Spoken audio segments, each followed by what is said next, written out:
We saw last time how John the Baptist was baptizing at a place called Bethabara beyond the Jordan River. And Bethabara means literally a crossing over point. It would have been like a ferry house, a place to ferry from one side of the Jordan to the other. And so we see prophetically how this symbolizes coming to Christ and this preparation for Christ as a crossing over point in our lives.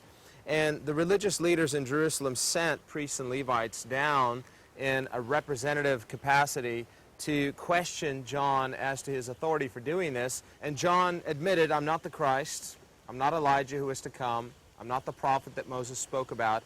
And so they said, if you're none of these people, then what gives you the right to baptize? Now we have to understand that baptism was a ceremony for proselytes. It wasn't even for Israelites, because Israelites were seen as people of the covenant. They were familiar now with ritual washing and ceremonial cleansing, and they had this, but the ceremony of baptism itself was for people outside of the faith of Israel who wanted to become part of the covenant people of Israel. And so they see John baptizing, and John is baptizing not outsiders, but he's baptizing insiders. He's calling Israelites to repentance. And so we see that this preparation for Messiah that John comes to prepare people's hearts for, this is a preparation not just for outsiders only, but it's for people who consider themselves members of the covenant. Now we see in John 1, verse 29, that as John is baptizing, Jesus comes, and he comes the next day after this confrontation with the priests and Levites from Jerusalem. Now remember also that John had said there was one standing in their midst. There was one already among them whom they didn't recognize, who John said, I'm not worthy to untie his sandal. We need to understand that at that time, the rabbis had a saying that a disciple of a rabbi could do anything that a servant could do in serving his master except untie a sandal, because they thought it was too menial. Only a slave can do that. And so John uses this most menial of tasks to say, there is one coming so great that I'm not even worthy to be his slave. Now we read in verse 29 of John 1 that the very next day, John sees Jesus coming to him. And John says, behold the Lamb of God.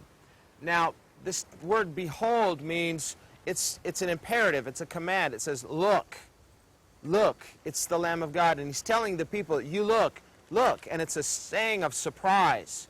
It's a saying of excitement. John sees him and recognizes him as the Lamb of God who takes away the sin of the world. Now, when referring to Jesus as the Lamb of God who takes away the sin of the world, we see a picture of Christ, our sacrificial lamb. This word lamb here is used 4 times in the New Testament, and it's the Greek equivalent of sacrificial lamb, which is used in Isaiah 53 and elsewhere. So we see John is making a specific reference to Jesus as the sacrifice of God who would take away sin. We also see a reference to the Passover lamb. We see Jesus dying on the cross during Passover week. And we also see a picture of the sacrificial lamb that was offered in the temple every day, day and night. There would be a lamb sacrificed representing the atonement for sins of Israel.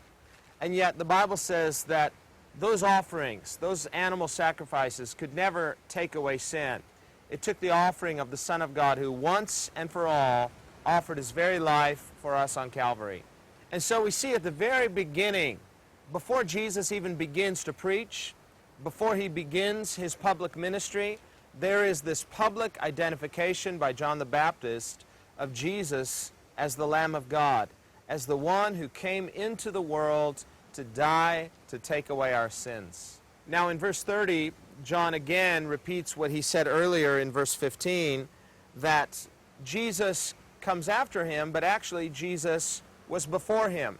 And so even though Jesus is born after John, even though Jesus starts his ministry after John, yet Jesus pre-existed John because he is the eternal Son of God. And so again, we see a reference to Christ's deity. Now in verse 31, John says, I did not know him. Now we know that John and Jesus were cousins, they were relatives. And we know from the other gospel accounts that when Mary, when she was pregnant with Jesus, she came to visit her cousin, Elizabeth, who was pregnant with John the Baptist.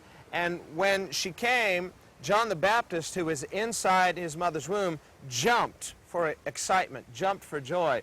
And she prophesied, Elizabeth prophesied concerning the baby in Mary's womb as the Lord. She said, "How is it that the mother of my Lord should come and visit me?" And so there's this family relationship, and yet we see also that Elizabeth was prophesying. She didn't recognize in the natural that Mary's baby was the Son of God. And so even though John and Jesus may have known each other, they were relatives, and yet John did not know in the natural that Jesus was the Messiah. So there's a prophetic recognition of Jesus. John was a prophet. And this is appropriate because we are not to come necessarily to know Jesus only by natural means. He must be prophetically and spiritually recognized and discerned. So John says, I didn't know him. I didn't know him spiritually. I didn't know that he was the Messiah through natural means, but this is why I came to baptize. I came to baptize so that the Messiah could be identified and publicly acknowledged as the Savior of Israel. And this is why Jesus came to be baptized. It was to fulfill all righteousness, as Jesus said. John, remember, didn't want to baptize Jesus because he felt so unworthy. Remember, he said, I don't feel like I'm even worthy to be his slave. And yet Jesus said, permit it, nevertheless, to fulfill all righteousness. Now, Matthew, Mark, and Luke all record that the Holy Spirit descended in the form of a dove as Jesus was baptized. As he came out of the water, the heavens opened, the Spirit descended in bodily form like a dove, and a voice spoke from heaven saying, "This is my beloved Son, in whom I'm well pleased." Now, we don't know exactly what that would have looked like. What does the Spirit look like? How can a person see the Spirit? So, presumably, there may have been some type of physical manifestation. And remember, it doesn't say that he descended as a dove. It says he descended like a dove, so that it was in the appearance of a dove. And we see in ancient Israel that the dove represented peace, and so the Spirit of God descends upon Jesus in bodily form. And we read in Matthew and Mark that Jesus saw this happen as he came out of the waters. In Luke's gospel, it just simply says it as a fact. The Holy Spirit descended in bodily form as a dove. But here, in John's gospel, we don't actually have the record of Jesus being baptized. It's assumed that the reader already knows about this. John, remember, is giving additional information that the other Gospels haven't recorded. And he says that John testifies, presumably this would have been after Jesus has now been baptized. Remember, as Jesus is approaching, he recognizes him as the Lamb of God. And he gives testimony to that effect. Behold, the Lamb of God. Now, in between, Jesus has now come. John has protested baptizing him, but Jesus has said, allow it to fulfill all righteousness. Jesus is baptized. As he comes out of the water, the heavens open, the Spirit descends in bodily form like a dove. Matthew and Mark record Jesus sees this. Now John records that John the Baptist also sees this. And so this becomes a further witness or testimony of John. So at first, John recognizes Jesus prophetically by the Spirit and identifies him as such, as the Lamb of God. Now, as Jesus is baptized, the heavens open, and now here is yet one more witness, because not only does Jesus see the Spirit descending in bodily form like a dove, John also sees this, and he testifies to that effect. And that's why we have this witness of John twice. And John bore witness, saying, I saw the Spirit descending from heaven like a dove, and he remained on him. I did not know him. Again, he says this statement, I did not know him. He didn't know him the first time when he said, behold the Lamb of God. He knew that prophetically. And the second time, he says, I didn't know him, saying, I recognize that God gave this confirming witness by the Spirit coming in the form of a dove, because God had already spoken that to him by the Spirit. This will be a confirming witness, how you will recognize this is the Messiah. And so he says, he who sent me to baptize with water said to me, upon whom you see the Spirit descending and remaining on him, this is he who baptizes with the Holy Spirit.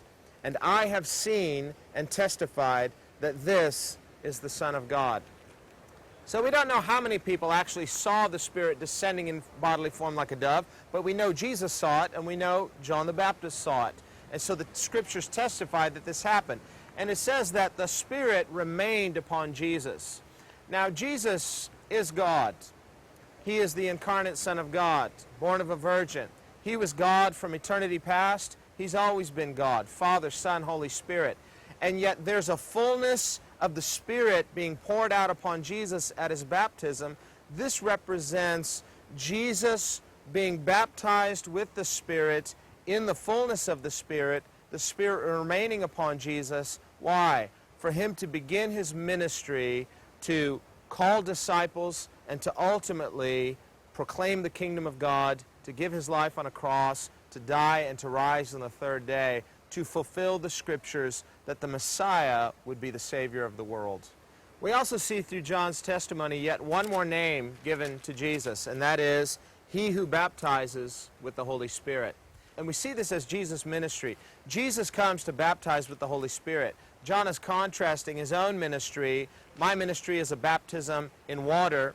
It's a baptism of preparation, a baptism of repentance, and yet Jesus is the one upon whom the Spirit remains, and Jesus is the one who bestows the Spirit. Through baptism, which means full immersion, Jesus wants to fully immerse us in the life of the Spirit. That's what it means to be born again, to be a child of God.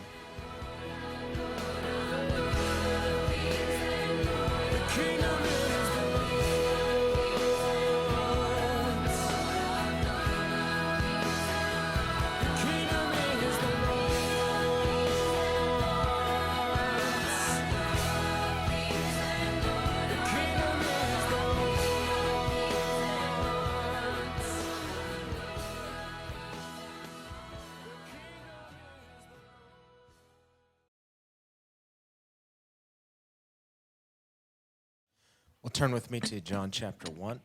요한복음 1장 보겠습니다. And I want to focus on two aspects of this teaching here. 오늘 본문의 말씀을 가지고 두 가지 측면에 대해서 보도록 하겠습니다. And this really has to do with the ministry of Jesus, why he came. 예수님께서 왜 오셨냐에 해당하는 거예요. 예수님의 사역이죠. Now, last time we saw, remember, the religious leaders coming to Jesus and questioning him. 지난주에 우리가 예수님께로 종교 지도자들이 나와서 질문을 던지는 것을 보았습니다. Who are you? 당신 누구냐? And it's really spoken as a challenge. 이건 굉장한 도전이에요. They're really saying, who do you think you are? 당신 누구라고 생각하길래 그러한 일을 하는가? And remember, John didn't try to prove that he was someone special. 요한은 자기가 특별한 사람이라고 막 증명하기를 원치 않았습니다. He said, I'm just a voice. 나는 그런 목소리다. I'm a sound. 나는 소리라. That's what the word voice literally means in the Greek. It's the word phone, which means sound. 폰이에요. 그러니까 원어에 가보면 그냥 소리다라는 의미를 가지고 있습니다. And a sound needs to have some kind of significance in order to have meaning. 소리라고 하는 것은 어떠한 특별한 그러한 그 음의 구조를 가지고 있어야만 거기에 의미가 전달이 됩니다. So it's a sound, but it's only a voice to those who discern its meaning. 그러니까 이런 거예요. 의미를 알아듣지 못하는 사람들에게는 그냥 소리로만 들릴 뿐인 거죠. That's what we mean when we say that spiritual realities are spiritually discerned.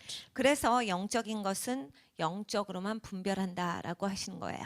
Many people heard John the Baptist, but not everybody discerned the meaning of his message. 많은 사람들이 요한의 메시지를 들었습니다. 그런데 요한이 말하고 있는 메시지에 대해서 다 알아들은 것은 아니에요. Remember, the same is true of Jesus' ministry. 예수님의 사역도 마찬가지죠. After Jesus' parables, remember, he would often finish his parables by saying, He who has ears to hear, let him hear. 예수님 앞으로 나왔던 사람들에게 예수님께서 가르치시고 나서 주로 비유로 말씀을 하셨어요. 그리고 귀 있는 자는 들을지어다. 들을 수 있는 귀 있는 자는 들을지어다요. What he means is, if you can get it, get it. 내가 이걸 이해할 수 있으면 너는 알 수 있다요. And a lot of people heard Jesus' parables and it just went over their heads. 많은 사람들이 예수님의 비유를 들었습니다. 그런데 자기 머리 바깥으로 넘어가 버려요. They probably looked at each other and said, Did you get it? No, I didn't 서로 get it. 보면서 뭐야 이거 무슨 말씀이야 못 알아듣겠어. No, did you? No. 당신은 알아듣겠어? 나 모르겠는데 이거 너무 어려운 거 아니야? And this perplexed the disciples, and so later they asked Jesus, Why are you speaking in parables? People are not getting it. 이것을 듣고서 제자들은 굉장히 고심했어요. 그리고 예수님한테 가서 이렇게 얘기합니다. 왜 사람들한테 비유로 말씀하세요? 사람들이 이해하지 못해요, 주님. Jesus was intentionally speaking over their heads. 예수님께서 의도적으로 그들의 머리 위로 말씀을 해주고 계신 거였어요. You know, and Jesus, notice he didn't make a nice 3-point sermon with PowerPoint illustrations. Just let's make this simple enough for people to grasp it. 예수님께서 아주 단순하게 오늘 요점 정리해 드릴게요. 뭐 1번, 2번, 3번 해서 파워포인트로 쫙 띄워줘서 자 이렇게 다 외우시면 됩니다. 오늘 말씀 끝 이렇게 하시지 않았다라는 He 거예요. just said, if you've got ears to hear it, get 너도 it. 들을 수 있는 귀 있으면 들어. 예수님 하신 말씀이에요. And he would tell them parables and not even tell them what it means. 그리고 예수님은 비유를 말씀하셨는데 비유가 무슨 뜻인지를 설명도 안 해주십니다. And Jesus explained to his disciples, for you it's given to know the mysteries of the kingdom of heaven. 그리고 예수님께서 이렇게 말씀하세요. 제자들에게 하신 말씀이에요. 하나님 나라의 비밀을 아는 것이 너희에게는 합당하도다. For you it's given. 너희에게는 이것이 주어진 것이다. For them it's not given. 근데 저들에게는 주어진 것이 아니야. So what is Jesus teaching? Is Jesus showing preferential treatment? 예수님께서 하시는 말씀은 뭐예요? 예수님께서 어떤 사람한테는 특별 대우 해주고 계십니까? Well, in a way he is, but on what basis? 어떤 측면에서 보자면 그런 셈이기도 해요. 그런데 무엇을 기준으로 예수님께서 이렇게 하셨는가? Well, is it just, he just sovereignly elected them and rejected the others? 예수님께서 그냥 전지전능하심으로 누구는 택하고 누구는 안 택하셔서 택한 사람만 알아듣게 하셨는가?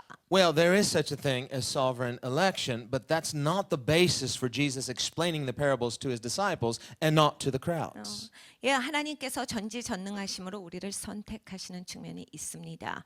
그런데 여기에서 예수님께서 군중들에게는 비유를 말씀하시고 설명을 안 해주시고 제자들에게는 그 비유가 어떤 뜻인가를 설명해 주신 것은 그러한 것을 기준으로 하신 것이 아닙니다. Remember, Jesus told his disciples why he didn't tell them what the parables meant. 왜냐하면 예수님께서 제자들에게 이 말씀을 하셨어요. 내가 왜 군중들에게는 비유를 설명해 주지 않는가에 대해서 하신 거예요. Jesus said it's because of their spiritual dullness. 저들은 영적으로 우둔하기 때문이다요. Dullness of hearing, 듣는 것도 우둔하고 dullness of seeing, 보는 것도 우둔하고 dullness of spiritually discerning. 그냥 마음으로 영적으로 이것을 이해하는 거에 있어서 굉장히 우둔하도다. And so we see that Jesus presumes upon his hearers, you must be spiritually prepared to receive this message. 그러니까 예수님께서 거기에서 하신 말씀의 의미를 우리가 잡아봅니다. 영적으로 우리가 예수님의 말씀을 제대로 깨달아 알으려면 준비돼 있어야 이것을 담을 수가 있다요. How many of you who like to cook in the kitchen and you want to cut something with a kitchen knife, but you go to cut it and it's a dull knife? 여러분 한번 부엌에 들어가기 좋아하시는 분이 얼마나 계신지 모르겠어요. 요리하기 좋아하시는 분들은 부엌에 가서 이제 요리하려면 칼을 꺼내서 뭘 썰게 되지요. 그런데 칼이 이게 날카롭지 못하고 잘 안 썰린다. 이러면 진짜 답답합니다. Technically, it is a knife, 칼은 칼이에요. but it's dull, so it's not prepared to do what it's supposed to do. 그러니까 칼에 날이 무뎌져서 칼이 자르는 데 쓰는 건데 아무것도 안 잘립니다. Well, if you were really diligent and you didn't have any other choices, I suppose you could go and take the time and sharpen the knife. 여러분이 이제 열심히 하시는 분들은 다른 칼이 없다라고 할 때 열심히 가서 또 칼도 가실 수 있어요. But if you're like me and you're in a hurry, you just reach for the sharp knife. 그런데 여러분이 저와 같으신 분이라면 아니면 바쁘신 분이라면 어딘가에 더 날카로운 그러한 칼을 찾아서 그걸 집으실 거예요. Well, maybe that's not a perfect illustration, but what the point is that God expects us to sharpen our knife. 이것은 완벽한 비유는 되지를 못합니다. 그런데 제가 여러분께 설명드리고 있는 것은 하나님께서 우리에게 원하시는 것은 우리의 칼이 날카롭게 항상 다듬어져 있기를 원하신다요. There's a certain kind of person that just expects God to do everything for them. 어떠한 분들은 하나님이 나를 위해서 다 해주셔야 한다라고 머물러 계시는 분들이 있어요. Remember, the writer of Hebrews addressed that at Hebrews 6. 히브리서 6장을 보면 히브리 저자가 여기에 대해서 상세하게 설명해주고 계세요. In writing to his Jewish audience, he said, you all should be mature by now, but it's like I've got to feed you baby food. 야 너희가 이제는 성장해야 돼. 내가 성장했어야 맞는 건데 뭐 갓난아기처럼 내가 아직도 숟가락을 가지고 먹여주랴. 유대인들에게 하는 말씀이에요. Some Christians are like that. They just want to be spoon-fed. 어떤 기독교인들은 그래서 숟가락 들고 쫓아다니는 걸 원하셔요. They're adults sitting in a high chair with a bib and they say, aw. 이런 거죠. 어른인데 큰 이런 턱받이 같은 거 하고서 하이체어에 앉아가지고 나 좀 먹여줘 하고 입 벌리고 있는 거예요. Well, at some point, God expects us to spiritually grow up. 하나님께서는 우리가 어느 시점이 되면 영적으로 성장하는 것을 Where 기대하십니다. you're not a spiritual baby anymore. 여러분 더 이상 영적인 아기가 아닙니다. But if a person doesn't prepare their heart to hear God, then when the message comes, often that just goes over their head. Why? Is it because God's message is too difficult? No, it's because they have not prepared their heart to rightly receive the word. 하나님의 말씀을 받는 데에서 준비되어지지 않으면 그냥 하나님의 말씀이 주어졌을 때 머리 바깥으로 넘어가 버린 무슨 말인지가 도무지가 이해되지를 못합니다. 왜 그러냐면 하나님께서 그 사람에게 하나님의 말씀을 못 알아듣도록 어렵게 말씀하신 것이 아니라 준비되어지지 않았기 때문에 그 사람이 받을 수가 없는 상태예요. There's nothing wrong with the message. 메시지에 있어서는 잘못된 게 없어요. The message is powerful and life-changing. 여러분 메시지는 강력합니다. 우리의 삶이 변화되죠. It would be like a radio trying to receive a signal, but there's something wrong with the radio. 이런 거예요. 라디오가 주파수를 통해서 전달이 됩니다. 그런데 라디오 자체가 뭔가 고장나 있으면 라디오 송신이 제대로 되는데 그 라디오에선 제대로 안 들리죠. It's got a broken transistor. 그러니까 라디오 자체가 고장난 거죠. And so you say, what's wrong with this radio station? Well, there's nothing wrong with the transmission. The problem is with the radio itself. 라디오 방송국이 왜 이러냐, 송수 씨는 왜 이러냐 막 탓해보지만 아무것도 잘못된 게 없어요. 그 라디오가 고장난 라디오일 뿐이에요. And so the message would be, fix your radio and you'll be able to hear the message. 그러니까 거기에 있어서 전달되는 메시지는 이겁니다. 라디오 고치세요. 그러면 잘 들으실 수 있습니다. Well, John comes on the scene as a voice, 요한은 목소리로 이 땅에 왔어요. as a sound. 소리로 왔습니다. There's nothing wrong with the sound, nothing wrong with the transmission of the message itself. 메시지 자체에 잘못된 것이 하나도 없어요. 소리에 있어서는 아무것도 잘못된 것이 없습니다. But many people had broken radios. They couldn't tune in. All they heard was static. 그런데 많은 사람들이 라디오 자체가 고장난 거예요. 그러니까 요한이 전달하는 메시지에 대해서 깨달아 알지를 못했습니다. We see the same thing when Jesus often, he spoke, for example, and he said, Father, glorify your name, and there was a voice from heaven.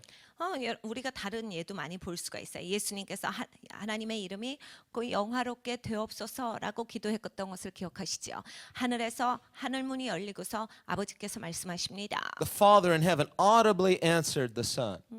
아들이 기도하셨을 때 아버지께서 들리는 목소리로 거기에 반응하셨어요. That would be awesome. 이건 굉장한 거죠. Imagine being in that crowd. 그럼 거기에 군중 하나로 탁 있었다. And yet there were people there on that day that heard the sound but didn't hear any voice. 그런데 여러분 그 자리에 있었던 수많은 사람들이 있는데 수많은 사람들 중에서 많은 수의 사람들이 목소리는 듣지 못했던 그러한 사람들이 있었어요. And so there were people in that crowd actually arguing about what they heard.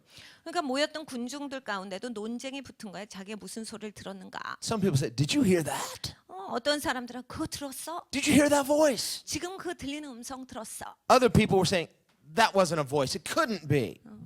다른 사람들은 어떻게 얘기합니까? 그거 목소리 아니지. 어떻게 하늘에서 목소리가 들려? No, that just sounded like a voice. That was thunder.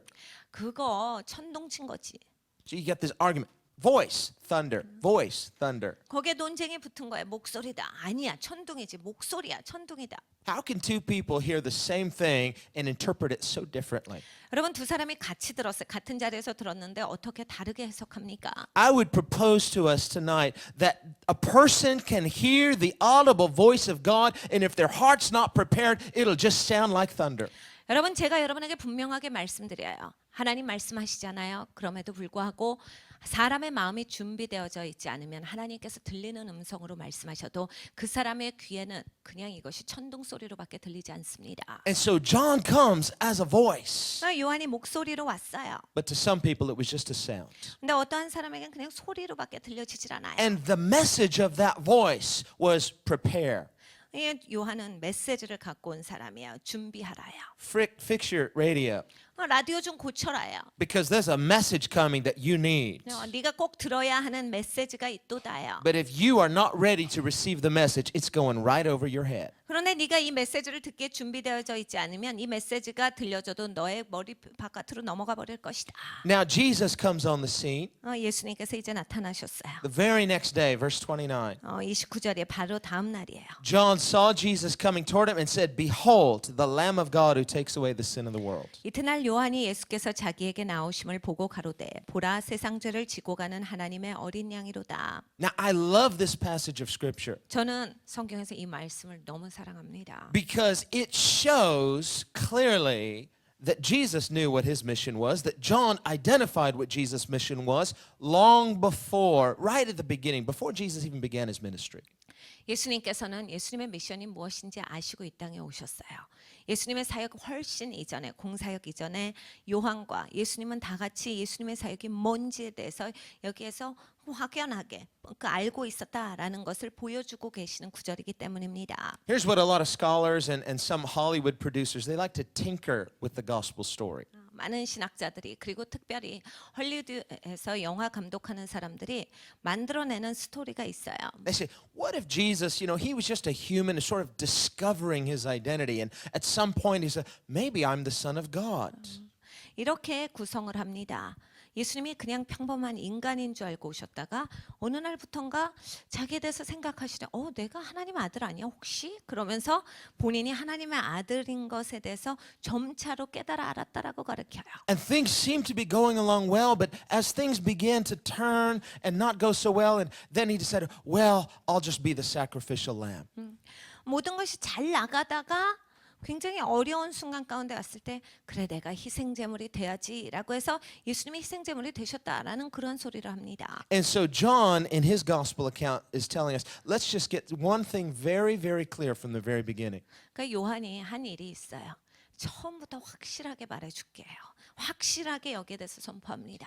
Jesus always knew who he was. 예수님은 언제든지 항상 예수님이 누구신지 알고 계셨다예요. John the Baptist identified clearly not only who Jesus was, but identifies his mission from the very beginning. 침례 요한이 여기에 대해서 확증을 한 거예요. 아주 초창기로부터 시작해서 처음으로부터 시작해서 예수님이 누구신지, 그런데 누구신지만이 아니라 예수님이 왜 오셨는지, 이 땅에 오신 미션에 대해서도 분명하게 예수님께서 알고 계셨다라는 것을 말해주고 있는 거예요. Now Jesus has many names. 예수님은 굉장히 많은 이름을 갖고 계세요. We can refer to him in many ways. 우리는 예수님을 굉장히 많은 측면으로 다가갈 수 있어요. Jesus' own favorite term concerning himself was the Son of Man, 근데 예수님께서 가장 좋아하던 본인을 설명하시던 단어가 있습니다. which is 인자예요. really beautiful 진짜 아름답죠. because it shows the beautiful humility of the heart of God.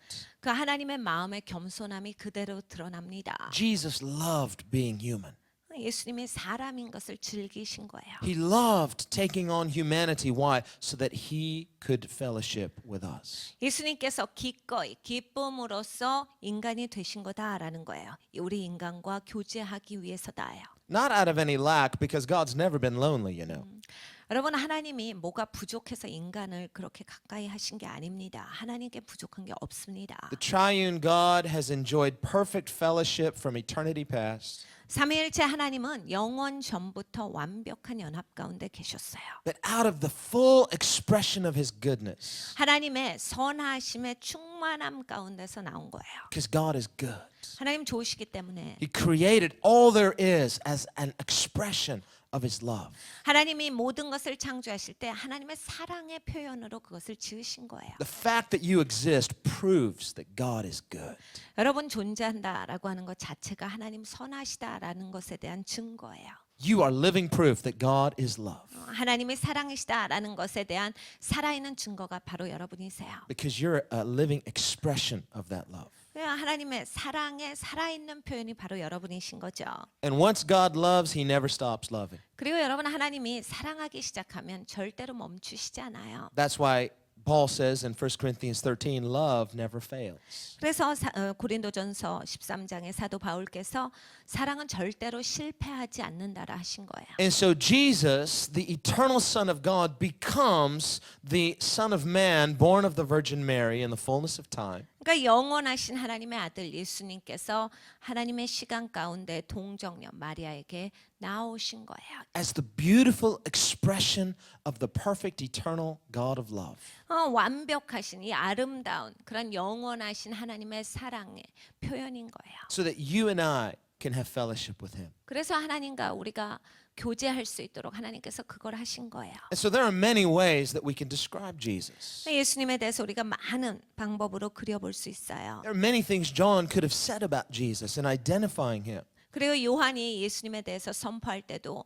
많은 방법으로 다양한 방법으로 예수님에 대해서 선포할 수 있었죠. He could have easily said, "Behold, the Messiah." 요한이 선포할 때 보라 메시아다라고 할 수 있었죠. That would have been very clear. 아주 명확한 단어잖아요. He could have said, "Behold, the Son of God." 하나님의 아들이다 봐라라고 할 수도 있었는데 He could have described Jesus in many ways. 많은 방법으로 예수님을 설명할 수 있었단 말이에요. But he chooses this unique phrase, 그런데 굉장히 독특한 그러한 구절을 사용하셨어요. "Behold, the Lamb of God." 보라 하나님의 어린 양이로다. And the word Lamb of God here in the Greek, it means sacrificial lamb. 여기 그리스 말로 그러니까 헬라어 원어에 가보면 그 희생 제물이 되는 어린 양을 가리킨다예요. So he says, "Behold the sacrificial lamb," and he adds the phrase, "who takes away the sin of the world." 그래서 이 하나님께 드리는 희생 제물이 되는 양인데 세상 죄를 지고 가는 양이다. And so we see a universal application in that it's not only limited for the covenant people of Israel. 그러니까 우리가 여기에서 볼 수 있는 것은 전 우주를 향해서 전 세계를 향해서 하나님께서 구원을 펼쳐주고 계시다라는 거예요. 꼭 약속된 백성 이스라엘에게만이 아니다요. But a prophetic foreshadowing of the fact that the gospel would be opened to the Gentiles as well. 그러니까 이것은 예언적인 선포예요. 이방인들에게도 앞으로 복음의 문이 열릴 것이다. But every Israelite hearing this would have at least had the potential to understand its implication. 여기에서 이스라엘 백성들이 이 구절을 들었을 때 하나님의 어린 양이로다라고 하는 그 구절에서 이것이 무엇을 뜻한다에 대해서 이들이 알 수 있는 상황이었어요. After all, they were very familiar with this. 왜냐하면 이 구절은 굉장히 그들에게 익숙한 단어이기 때문입니다. They knew what a sacrificial lamb was, 하나님께 드리는 희생 제물이 되는 양이 뭔지 이들은 잘 알고 있었죠. and they knew what it signified. They knew what it was for. 그게 무엇을 위해서 있고 그것이 뭐 때문에 존재한다도 다 잘 알고 있었어요. Because every day in the temple, there would be twice a day, night and morning, a sacrificial lamb offered to God. 왜냐하면 성전에서 매일매일 이 희생제사가 드려지고 있었기 때문입니다. 저녁과 아침에 계속해서 이 희생제물이 되는 양이 하나님 앞에 드려지는 제사가 있었어요. These were the daily sacrifices, 그러니까 매일매일 하던 제사예요. called the morning and evening sacrifice. 그래서 아침 제사, 저녁 제사라고 불렀죠. It was just drilled into their thinking. It was something they were so familiar with. It was part and parcel of their culture. 자기네들 문화 안에 아주 깊숙이 박혀 있었던 거예요. 그리고 자기네들의 생활 가운데 익숙했던 거기 때문에 하나님의 희생 제물이 되는 양이라고 했을 때 이들은 너무 잘 아는 소리예요. There was also the annual feast of Passover. 그리고 유월절이라고 하는 절기가 있었죠. Now this was one of the 3 annual feasts. It was huge. 이건 굉장히 큰 절기입니다. 3가지 있었던 절기 중에 아주 큰 절기예요. It's still huge. 여전히 큽니다. And of course, it signifies Christ, our Passover lamb. 이것은 예수님을 상징합니다. 우리의 진정한 유월절 어린 양 되시는 분이 예수님이시죠. But at the time that John identified Jesus as the Lamb of God, people may not have equated the Messiah with the Passover lamb. 근데 요한이 이 유월절 양 하나님의 어린 양에 대해서 그러니까 유월절 양에 대해서 설명한다라고 했을 때 사람들이 이것이 굳이 메시아다라고 하는 것을 연결시키지는 못했어요. Remember in John 12, when Jesus begins talking about unless a grain of wheat falls into the ground, it remains alone. But if it falls and dies, it will bear much fruit. 요한복음 12장에 가면 예수님께서 말씀하십니다. 한 알의 씨앗이 땅에 떨어져 그대로 있으면 한 알 그대로 있을 것이나 땅에 떨어져 심기워져서 그 씨앗이 터져서 거기서 싹을 내면 거기에서 열매가 있으리라. This, remember, is right after he says, "Father, glorify your name," and the Father speaks audibly, and some said it thundered. 이것은 바로 예수님께서 아버지의 이름을 영화롭게 하옵소서라고 기도하셨을 때 하나님 아버지께서 하늘 문을 여시고 거기에 반응하신 것을 가지고 사람들이 어떤 사람은 하나님의 음성을 들었다라고 하고 어떤 사람들은 그거 천둥이야라고 했던 그 논쟁 바로 다음에 있는 일입니다. Jesus knew he was going to the cross. 예수님은 십자가에 가고 계신 것을 알고 계셨다는 얘기예요. And he then turns to the people and he says, if I be lifted up, I will draw all people to myself. 예수님께서 계속 말씀하십니다. 내가 높이 들리우면 내가 사람들을 나에게로 이끌리니. And by this, he was signifying how he would die upon a cross. 그러니까 예수님께서 내가 어떻게 죽을 거다를 설명해 주고 계시는 거예요. Now, when he says this to the people, they're puzzled. 예수님이 이 말씀을 사람들한테 하셨을 때 사람들이 궁금해 무슨 말이야? Said, what are you talking about? 도대체 지금 무슨 말하는 거예요? We heard the Messiah lives forever. 메시아는 영원히 사는 거 아닙니까? So we do see that there was, at least in the minds of many people, an equation between the Messiah and the Son of God, because they said, we understand Messiah will live forever. In other words, he is the Son of God. 거기에서 우리가 비추어 볼 때 사람들이 갖고 있었던 생각 중에 많은 생각들은 메시아가 하나님의 아들일 것이다는 그들이 갖고 있었던 생각이다. 왜냐하면 메시아가 영원히 산다라고 했을 때 영원히 사는 분은 하나님이시기 때문에 하나님의 아들이다 정도는 사람들이 생각하고 있었구나. We also see Jesus indicating that John indicating Jesus is the Messiah, the Son of God, because he calls him both phrases. 요한은 예수님을 향해서 메시아라고도 그렇게 확증을 해왔고 하나님의 아들이다라고도 확증을 합니다. But when Jesus talks about being lifted up on a cross and dying and drawing people to himself, they say, wait a minute, how can the Messiah die? If you're the Messiah, then how can you die? Who is this Son of Man who's going to be lifted up? 근데 예수님께서 인자가 높이 들리우면이라고 해서 예수님의 미션에 대해서 설명하실 때 십자가에서 죽으시는 것을 설명하였을 때 사람들이 메시아가 죽는다고 당신이 메시아라고 하는데 당신이 진짜 메시아면 죽으면 어떻게 되는 거지? 그러면 도대체 인자가 누구냐? In other words, in the minds of the people, they didn't understand that Messiah was going to die, let alone be a sacrificial lamb. 사람들의 생각 가운데는 메시아가 죽는다라고 하는 개념 자체가 없었어요. 그러니까 하나님의 희생 양이다라고 하는 개념이 없었던 거예요. Even Jesus' own disciples didn't understand that during his earthly ministry. 예수님의 공생의 사역 가운데는 예수님의 직접 제자들도 이것에 대해서 이해하지 못했습니다. And remember, we read, for example, in Luke's gospel, at least on 3 separate occasions, Jesus tells them clearly, we're going to Jerusalem, I'm going to be crucified and rise on the 3rd day. 누가복음을 보면 예수님께서 3번 이상을 제자들에게 직접 말씀하셔. 이제 예루살렘으로 가자. 예루살렘으로 간다. 나는 이제 거기에서 죽을 것이고 죽은 지 3일 만에 다시 살 것이다를 그냥 직접적으로 설명해 주셨어요. So Jesus knew his mission from the very beginning. 예수님은 예수님의 미션을 처음부터 잘 알고 계셨어요. He stated his mission from practically the very beginning. 아예 처음부터 예수님은 그 미션 가운데서 살아가셨어요. And John the Baptist prophesies his mission from the very beginning before Jesus ever preached. 예수님께서 설교하시기 이전에 이 침례 요한도 예수님의 미션에 대해서 이렇게 선포한 거예요. And yet remember, at Jesus' arrest, Peter tries to cut off, he cuts off the high priest's servant's ear.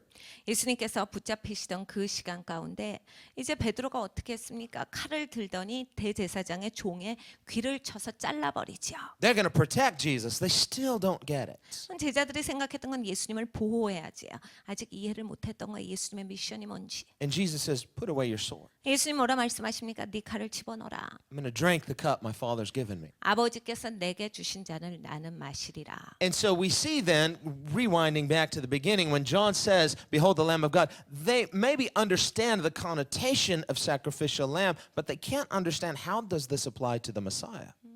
그러니까 여기에서 보라 세상 죄를 지고 가는 하나님의 어린 양이로다. 하나님의 희생양인데 이거랑 메시아랑 도대체 어떻게 상관이 되지라는 것이 아마 사람들의 생각 사고였을 겁니다. Later, after Jesus' resurrection, he takes them through the scriptures, has a Bible study. 나중에 예수님께서 부활하시고 나서 제자들을 모으시고 말씀을 가져다가 성경 공부를 시켜주셨다라는 구절이 있어요. What an awesome Bible study to be at. 여러분 그런 성경 공부에 앉아 있으면 얼마나 좋겠습니까? Better than Lifeline. 이 라이프라인보다 훨씬 좋죠. Sitting around the kitchen table, you got your cup of coffee with Jesus, and he says, turn in your Bibles to Isaiah 53. 우리가 부엌에 모여서 예수님 앞에 두고 우리가 커피를 한 잔씩 마시면서 예수님 펴라라는 성경책을 펴고서 예수님으로부터 직접 가르침을 받는 거야. You've got your note there, taking notes as Jesus teaches. 예수님께서 하시는 말씀 다 적는 거죠. But remember, Jesus called them foolish. He says, you are so foolish and slow to learn, aren't you? 근데 예수님께서 이렇게 말씀하신 거 알아요? 야, 너는 굉장히 어리석구나. 진짜 배우는데 더디다. Jesus doesn't say, well, sure, of course, this was over your head. There's no way you could have known. No, he says, it was in the Word all the time. How come you don't know this? 예수님께서 그렇지 어렵지 이게 좀 어려워 너희한테 좀 수준이 높지 아휴, 고생했다라고 하시지 않았어요. 야 성경에 다 나와 있는데 왜 모르냐? 네가 알고 있어야지. We read in Isaiah 53. 그거예요? We read in Isaiah 53, he was a lamb led to the slaughter. 이사야서 53장에 이미 나와 있어요. 그는 죽임당한 양 같아서요. And as a sheep silent before his shears. 그리고 자기를 죽이고자 하는 자들에게 입을 열지 않는 침묵하는 양이었다요. So there we see clearly the connotation of the Messiah as not only the suffering servant, but as the Lamb of God. 그러니까 하나님의 양이다라는 것이 아주 굉장히 확실하게 나온다라는 거예요. 그러니까 그 고난받는 그러한 종 그리고 이러한 하나님의 양 이러한 것이 계속 나오는 거예요. It was there all along. If people just had eyes to see it, if they were hungry enough to discern it, it was available. It's just it was veiled from people's eyes because it hadn't yet happened. 사람들의 진짜 갈급한 마음이 있었으면 얼마든지 찾아볼 수 있었고 얼마든지 연구해 볼 수 있는 그러한 구절이었습니다. 사람들 보고자 하는 눈이 있었으면 봤을 수 있는 구절이다라는 거야. 항상 그 자리에 있었던 말씀이에요. Now, every year at the Passover, Israel celebrated the Passover, remembering Israel's deliverance from Egypt. 여러분 6월절이 되면 모든 이스라엘 백성들이 함께 모여서 하나님께서 애굽에서 그들을 건져 주신 것을 기억하며 축제합니다. God sovereignly delivered a nation. 하나님께서 아주 놀라우신 하나님의 섭리 가운데 나라 전체를 건져 주신 거죠. And that becomes a metaphor for our salvation in Christ. 여러분 이거는 그리스도 안에서 우리의 구원의 역사를 보여주시는 거예요. They hadn't done anything to deserve it. It represents the heart of God in compassionately saving people who are weak, people who are lost, people who are slaves. 그들이 무엇을 해서 그것을 받은 게 아닙니다. 그들은 연약한 사람들이에요. 그리고 그들은 죄인입니다. 그리고 그들은 종이었는데 하나님께서 그들을 보시고 하나님 마음에 긍휼한 마음이 드셔서 하나님의 사랑의 역사로서 그들을 건져주신 거예요. Through the Passover, we see a sovereign God demonstrating his ability to deliver people who can't save themselves. 여러분 오늘 성경을 보십시오. 자기 스스로를 건지지 못하는 무능력한 그러한 사람 가운데 하나님께서 전지전능하시게 그들을 건져주시는 역사예요. Now remember that 10th plague was the death of the firstborn in Egypt. 여러분 10번째 재앙을 기억하시죠? 이집트에서 나왔던 그러한 그 생명 있는 생명체 가운데에서 첫째 장자는 다 죽었어요. And remember, Pharaoh hardened his heart. 바로가 마음을 굉장히 강팍하게 하였도다요. And the Bible says God hardened Pharaoh's heart, but that doesn't mean he worked against Pharaoh's will. 하나님께서 바로의 마음을 강팍해 하사라는 구절이 있어요.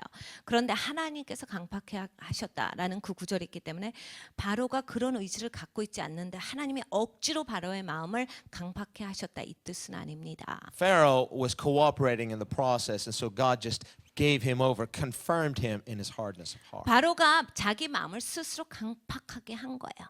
하나님께서 강팍해지는 바로에게 그냥 마음이 강팍해지도록 내어 두셨다란 얘기예요. And Pharaoh's hardness of heart became an opportunity for God to demonstrate his sovereignty in sovereignly delivering helpless Israel.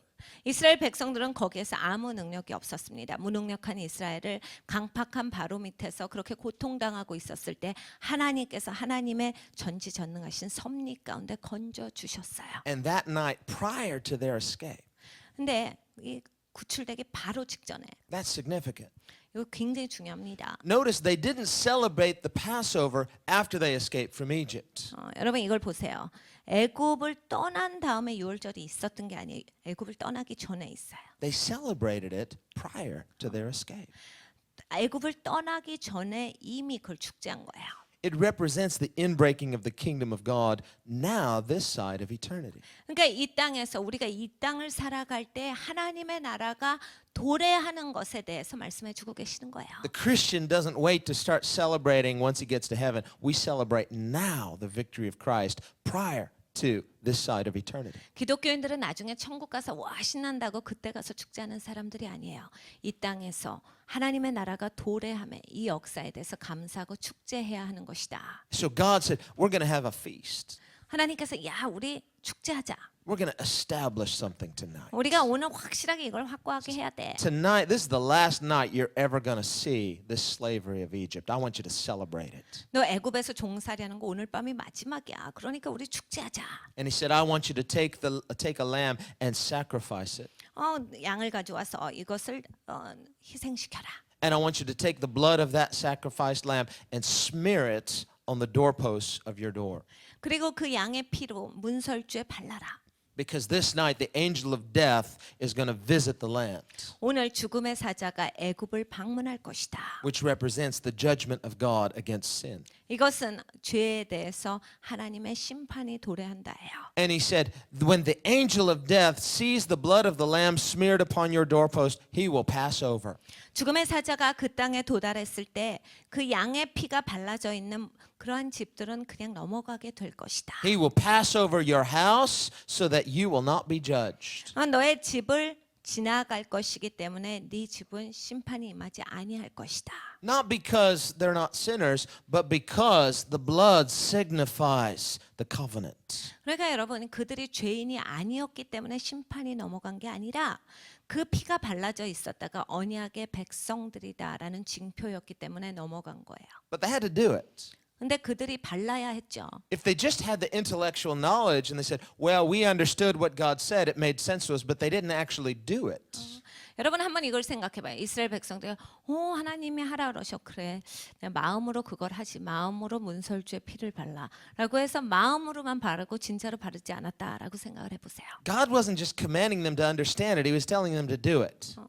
하나님께서 그들에게 원하시던 것은 그냥 그 말씀에 순종하는 것이지 그 말씀에 대해서 동의하는 것을 구하고 계시는 게 아니에요. To do what? To apply the blood of that sacrificed lamb to the doorposts of their house. 희생양의 피가 문설주에 발라지는 걸 하나님이 원하셨다예요. In other words, don't be a hearer of the word only, 그러니까 여러분 말씀을 듣는 데서 끝나시면 안 된다는 얘기예요. but you must apply the blood of the lamb to the doorposts of your house. 여러분의 집에 문설주에 피가 발라지는 데까지 하셔야 된다는 얘기입니다. You have the intellectual knowledge of what it means. Have you applied the blood to your life? 여러분 여러분의 지식 사고에는 예수님의 보혈에 대한 지식이 있어요. 그런데 여러분의 삶의 문설주에는 그것이 발라져 있는가요? But when we apply the blood of the lamb to the doorposts of our life, which the doorpost, remember, represents an access point, an entryway. 여러분 문이 상징하는 게 뭐예요? 이게 들어오는 장소잖아요. 그러니까 처음 맞이하는 곳인데 거기에 예수님의 보혈이 발라져 있어야 된다는 얘기예요. Your heart represents a doorway. 그러니까 여러분의 마음인 거예요. Remember, we read in the book of Revelation, Jesus stands at the door of the church and he's knocking, asking for permission to enter. 여러분 계시록에 가잖아요. 그럼 이 말씀이 있죠. 예수님께서 예수님의 교회에 오십니다. 밖에서 문을 두드리시죠. 내가 들어가도 되니 허락을 구하고 계시는 거예요. Jesus is not going to force his way into your life. 여러분 예수님은 여러분 삶에 임하실 때 억지로 임하시지 않습니다. He's not going to take out the master key and unlock the door against your will. 여러분 예수님께서 갖고 계시는 그 마스터 키를 사용하셔서 억지로 여러분의 마음을 여시지 않아요. Of course, he's sovereign. He could do whatever he wants, but he chooses not to do it that way. 하나님 전지전능하시니까 얼마든지 하실 수 있는데 그걸 선택하시지 않아요. We could think of many examples. Take a landlord and tenant example. 우리가 여러 가지 예화를 설명해 볼 수 있습니다. A landlord owns the house, 이제 그 우리가 보통 이런 뭐 월세나 전세 주는 그러한 임대인과 임차인의 관계가 있죠. and he leases out the house to a tenant. 그래서 임차인에게 임대인이 이제 집을 빌려줄 수 있죠. Now, he may or may not have a pass key. 근데 또 뭐 임대인이 그 마스터 키를 가지고 있는 임대인도 있고 아닌 사람도 있잖아요. But if he absolutely needed to, he could at least get legal access into his property. 그런데 사실 이 임대인에게는 자기가 그 문을 따고 들어가겠다라고 할 때 자기 소유로 되어 있기 때문에 그 문의 키를 만들 수 있는 권한은 있습니다. But even though it's his house legally and technically, he's not going to just come in against the will of the tenant. 그런데 임차인의 동의 없이 자기의 열쇠를 구했다라고 해서 무조건적으로 법을 깨고 들어가진 않죠. In the same way, God is our landlord, 이게 똑같은 거야. 하나님과 우리 사이에도 하나님께서 임대인 같으신 분이, and we're his tenants. 그리고 우리가 임차인 같은 사람. The Bible says this life is not my own. 성경에 이렇게 말씀하시거든요. 이 땅에서의 내 생명은 내가 소유한 것이 아니다. We are not owners of our lives. We are stewards. 우리는 청직이지 내 삶을 갖고 있는 사람이 아니다. An owner doesn't have to answer to anybody. A steward has to give an accounting. 여러분 원래 주인은 아무한테도 대답할 필요가 없습니다. 청지기가 대답하는 사람이죠. And the Bible says that every human being will give an accounting to God for their life. 성경에 말씀하시기를 모든 사람은 자기의 삶을 가지고 하나님 앞에 나와서 자기의 삶에 대해서 대답할 그 날이 있다라 하셨어요. So your free will, my free will, it's not an illusion, but you're going to give an answer to God for how you've exercised it. 여러분 자유의지를 갖고 계십니다. 저도 있어요. 이것이 그냥 상상 속이 아니라 진짜 자유의지가 있는데 어떻게 사용했는지를 하나님 앞에서 대답해야 한다요. How easily that we forget that every breath is borrowed from God. 여러분 얼마나 우리 쉽게 잊어버립니까? 내가 숨을 한 번 내쉬는 것조차 내가 하나님께 빚진 것이다. 이건 하나님 거다라는 거 얼마나 자주 잊어버려요. We live on borrowed time. 그럼 우리는 빌린 시간을 사용하고 있는 거죠. Life is a gift, but we've got to give an answer to God for it. 그래서 생명은 우리에게 주어진 선물인데 하나님께 대답해야 된다라는 거예요. And so there is an accountability that we must give to God. 그러니까 하나님 앞에 우리가 해야 되는 책임이 반드시 있어요. Jesus is going to ask us about our life. 여러분 예수님께서 우리의 삶에 대해서 물으실 거예요. And so that makes us live circumspectly. That means we have to really examine the way we're living. 여러분 우리가 진짜 우리의 삶을 살펴서 제대로 살고 있는지 살펴봐야 합니다. Are my ways pleasing to God? 도대체 내 삶이 하나님의 기쁘신 삶이야? Am I being a good steward with my life? 내가 내 삶을 잘 사용하고 있는 청직인가? Am I putting the first commandment in first place? 내가 가장 최고 가는 계명을 첫 자리에 두고 있는가? Am I submitting my life to God's agenda? 하나님의 어젠다 가운데 내가 나를 순복시키고 있는가? Am I praying the prayer of Jesus, not my will, but your will be done? 그리고 나의 기도가 예수님의 기도와 같은가? 아버지 내 뜻대로 마옵시고 아버지의 뜻대로 하옵소서. Because even Jesus, who is God, he humbled himself.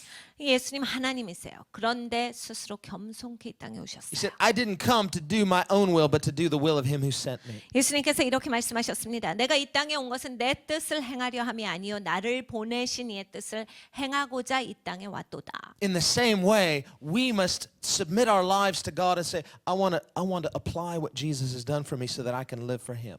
여러분 우리도 똑같이 해야 되는 거예요.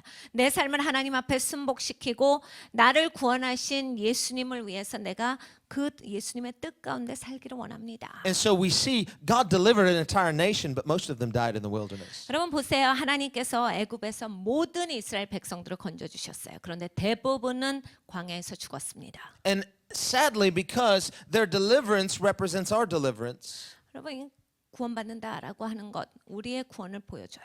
it wasn't God's will for them to die in the wilderness. 하나님의 뜻은 그들이 광야에서 그냥 죽어버리는 것이 아니었어요. Everything that happens isn't necessarily the way God originally intended it to happen. 그럼 여러분 일이 일어날 때 하나님께서 그거를 원래 원하셨기 때문에 항상 그 일이 일어나는 것이 아닙니다. That means our choices have consequences. 우리의 선택이 어떤 결과를 불러오기 때문에 일어나는 일들이 있어요. And so if somebody chose not to put that blood on the doorpost, there would be consequences because the angel of death would visit every home except those that had the blood on the doorpost. 여러분 그날 밤에 어떤 사람이 에이 그거 뭐 굳이 피를 발라라고 해서 문설주에 피를 바르지 않고 그 내용에만 동의했다라고 봐요.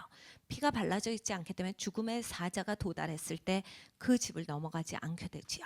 And then they were to eat that lamb. 그리고 양을 먹어라라고 하나님 말씀하셨어요. So it represents two things. 두 가지를 나타내는데 The blood represents the finished work of Christ on the cross. 피가 나타내는 것은 예수님께서 십자가에서 우리를 위해 단번에 해주신 그 구원의 역사를 말씀해요. It represents you're in covenant with God. 하나님과 언약된 백성이다죠. The blood of the new covenant. 그러니까 피로 맺은 그러한 새 언약 가운데 있는 자다. And remember, it was at Passover that Jesus instituted communion. 근데 6월절에 예수님께서 성찬에 대해서 가르쳐 주셨어요. when he said, "This is the blood of the new covenant." 이것이 바로 새 언약의 피라. And he didn't just show it to them. 근데 그냥 보여주시고 끝난 게 아니에요. And they said, "We understand now. It symbolizes your blood." 다들 앉아서 아 그게 예수님의 피를 상징하는구나 알았습니다. He said, "Here, take it, drink it." 예수님께서 이리 하셨죠. 너 이걸 가서 마셔라. You don't just think about it as I'm drinking it mentally. No, drink it. 여러분 뭘 마실 때 머리로 마십니까? 내가 지금 마시고 있다. 입에 들어가는 거죠. He took the bread and he broke it and he said, "Here, eat it." 빵도 어떻게 하셨어요? 떼어서 축사하시고 나서 떼어서 그들에게 주셔서 이거 먹어라. It represents his body. 예수님의 몸을 상징한다라 And it 하셨어요. represents a spiritual internalization of the life and essence of Jesus. 예수님의 에센스가 그리고 예수님의 생명이 내 삶 가운데 그대로 새겨진다라고 하는 거예요. 그런 영적인 삶에 대해서 주님께서 설명해 주고 계시는 거예요. Remember in John's gospel when Jesus said, "Unless you eat my flesh and drink my blood, you will not have eternal life." 예수님께서 요한복음에 이 말씀을 하십니다. 네가 내 피를 마시지 않고 내 살을 먹지 아니하면 너한테는 영원한 생명이 없다. Now, these are kosher Jews. 여러분 이 유대인들은 안 먹는 음식이 확실한 사람들이에요. We don't eat pork. We're certainly not going to eat humans. 여러분 돼지도 안 먹는 사람들이 사람 먹겠습니까? You're talking about eating your blood, drinking your blood, and eating it. Oh, it's disgusting. 여러분 이스라엘 사람들이 이것을 들었을 때 돼지도 안 먹는데 당신을 뭐 마시고 먹으라고 해 무슨 소리 하는 거예요? And actually, when Jesus said that, it offended most of his hearers, and many people stopped following him. 예수님께서 그 말씀을 선포하셨을 때 예수님을 따르던 대부분의 군중은 거기에서 마음이 상해서 다 예수님을 두고 떠나서 뒤를 돌아섰어요. But remember what Jesus said. He said, "You don't get it. The language I'm using is metaphoric. It's spiritual." 예수님께서 거기에 대해서 말씀하십니다. 야 너희가 도저히 이해하지 못하는구나. 내가 말하고 있는 것은 영적인 거야. He said, "What I'm saying to you is about real life." 내가 지금 말하고 있는 건 진짜 생명에 대해서 말하고 있는 거야. In other words, you've got to partake of my flesh and drink of my blood spiritually. 너가 내 살을 먹고 내 피를 마시는데 이건 영적으로 네가 이걸 하지 아니하면 We partake of Christ. You don't just think your way into relationship with Christ. 여러분 예수님께 참여해야 됩니다. 우리가 머리로 내가 예수님과 지금 교제하는 사람이다 한다고 교제하는 게 아니에요. And so this partaking of Christ speaks of the organic relationship that we have with God, which is the new birth. 그리스도의 성품에 참여하는 자가 된다라고 하는 것이 바로 올게닉적인 거예요. 그러니까 이거는 새로운 성품을 말씀하는 거예요. 그래서 진짜 하나님과 이제는 교제가 있는 살아있는 관계를 얘기하는 겁니다. We have a saying in English, "You are what you eat." 네가 먹은 대로 네가 된다라는 그러한 영어의 속어가 있어요. Well, it's, if you eat junk, it ends up having an effect on your body. 그런 거죠. 여러분 정크 많이 드셔보셔요. 결국 여러분의 몸에서 결과가 나옵니다. And if you eat healthy, you are healthy. 근데 여러분 건강하게 드셔요. 그러면 건강한 분이 되십니다. So the person who just, indulges in candy bars and potato chips and then can't understand why they have these health issues. 항상 사탕이랑 이런 군것질을 계속 하시고 그런 것만 좋아하시고 막 포테이토 칩만 좋아하시다가 왜 내가 건강이 안 좋아? 이해 못 하실 필요가 없는 거죠. What's wrong with my physical health? I don't understand. 왜 내가 요즘 이렇게 몸이 안 좋지? 이해가 안 간다. I'm praying, I'm reading my Bible. 내가 이제 기도도 열심히 하고 성경도 열심히 했는데 왜 이렇게 요즘 몸이 안 좋아? Well, you are what you eat. 먹은 대로 여러분이 결과를 내시게 돼 있거든요. And you're eating junk. 여러분 정크를 드셨기 때문에 그래. Well, are you calling me junk? No, not personally, but your body is having some problems now because why? You're filling it with junk. 여러분 정크를 너무 많이 드시면 여러분의 몸에서 그거에 대한 효과가 나옵니다. Well, when we feed on the Son of God, 우리가 하나님의 아들을 먹어요. guess what? 어떻게 돼요, 그럼? You are what you eat. 여러분 먹은 대로 되셔요. His nature becomes your nature. 이건 거죠. 예수님의 성품이 내 성품이 된다요. Jesus said it this way in John 3, Spirit gives birth to spirit. 예수님께서 요한복음 3장에 영은 영을 낳고 When you partake of the Spirit, Jesus said, whoever believes in me out of his innermost being will flow rivers of living water. 여러분 하나님의 영에 참여하는 자가 되면 예수님께서 이렇게 말씀하셨어요. 요한복음 4장에 누구든지 내가 주는 물을 마시는 자는 영원히 목마르지 아니하려니와 그 배에서 샘물이 솟아나리라요. He was talking about the Holy Spirit. 성령 하나님을 말씀하고 계시는 겁니다. Talking about the holy nature of God flowing out of a person who's partaking of that living water. 이 생수를 마시는 자, 그 자들에게서 이러한 살아있는 하나님의 생명이 터져 나오는 것을 말씀하고 계시는 거예요. And so the Passover lamb signifies two things. 6월절 램은 두 가지를 나타내요. At first, it represents the sacrificial blood of the lamb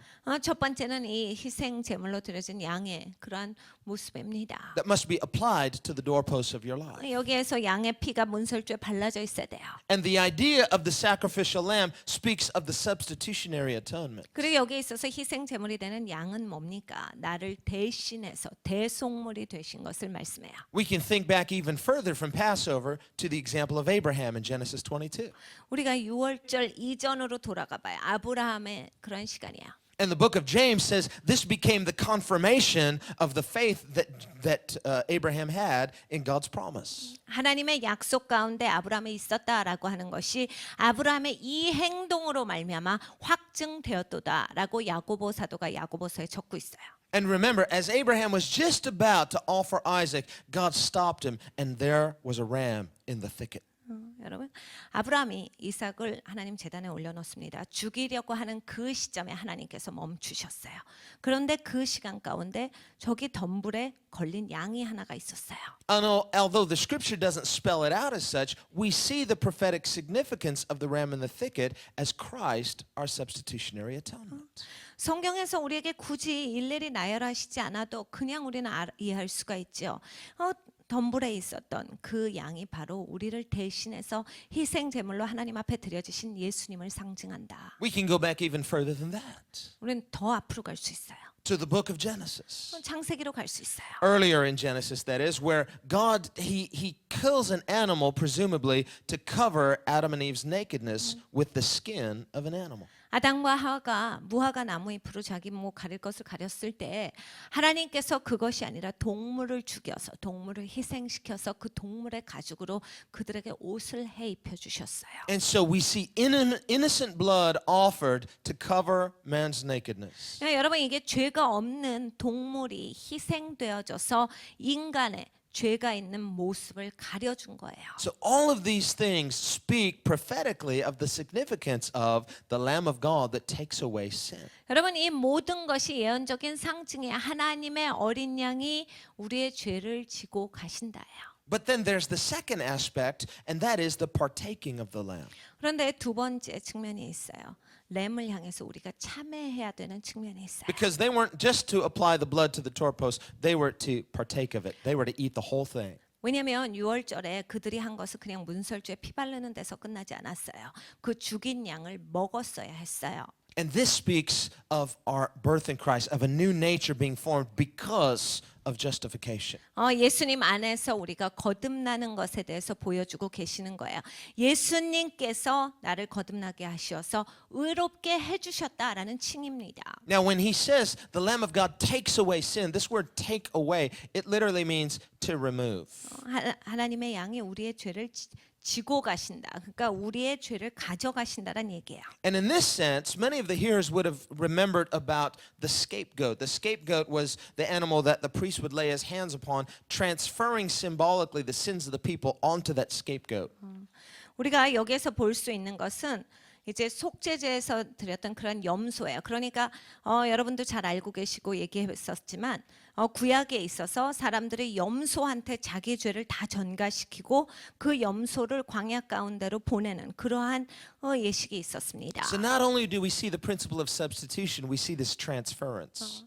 그러니까 여기에 있어서 대속의 측면만 존재하는 것이 아니라 전의의 측면이 존재하는 것을 봐요. And we're reminded of what Paul says in 2 Corinthians 5:21 when it says Jesus became sin that we might become his righteousness. 고린도후서 5장 21절을 보면 예수님께서 우리를 위하여 당신 스스로가 죄가 되사 우리를 의롭게 하셨다. That's this principle of the scapegoat. 그러니까 이거 속건제되는 그러한 염소에 대해서 말씀하시는 거예요. Now, what scapegoat doesn't mean, it doesn't mean in Korean culture we have the ijime. 근데 여러분 이걸 잘 아셔야 돼요. 한국에 이지메 이러한 문화가 있죠. 그러니까 이지메가 아니에요, 이거는. You know, in English, I'm trying to think of an equivalent term, but we have the same kind of idea, unfortunately. 미국에도 이지메라고 부르지는 않지만 비슷한 행동들을 학생들이 하곤 합니다. But Jesus as a scapegoat does not mean that he's an ijime. 그러니까 예수님께서 우리의 그러한 죄를 가져가신 염소가 되셨다라고 할 때 이건 이지메로서 가져가신 게 아니에요. Because what Jesus does, what the scapegoat does, is actually remove sin. 이 염소가 한 일은 예수님께서 그러니까 하신 일은 죄를 완전히 나에게서 가져가시는 일을 하시는 거예요. The idea of the ijime is people just dump on the ijime as a way of conveniently dealing with problems. 이지메는 뭐 하는 겁니까? 사람들이 그 사람한테 모든 핑계를 갖다 대는 거죠. 모든 것에 있어서 문제가 있는 것은 그 사람을 향해서 다 퍼붓는 거예요. And it's cruel and it's unjust. 이건 잔인한 일입니다. 불공정한 일이지요. It's really wicked. 패역한 일이에요. It just illustrates the wickedness of human nature. 얼마나 인간이 패역한가를 나타내주고 있는 근본 모습이에요. And anybody who's ever felt the injustice of being stigmatized by that knows how evil it is. 여러분 그 이지메를 조금이라도 당한 사람들은 그게 얼마나 악한 일인지 잘 알아요. And if anyone's ever tried to do it to you or do it to you, just shake it off, shake off that dust. 여러분 누구나 여러분 앞에 와서 그러한 행동으로 여러분을 대하려고 하는 사람이 혹시 있다면 그냥 먼지를 털어버리세요. But what Jesus experienced as our scapegoat, the sins of the world were transferred onto the Son of God. 여러분 예수님께서 우리를 대신하사 속건제의 염소가 되시기를 원하셨던 거예요. 그렇게 예수님께서 하셨을 때 우리의 죄가 예수님께로 전이 되었다요. But in Hebrews 12, we read that Jesus, in taking away our sin, felt no shame.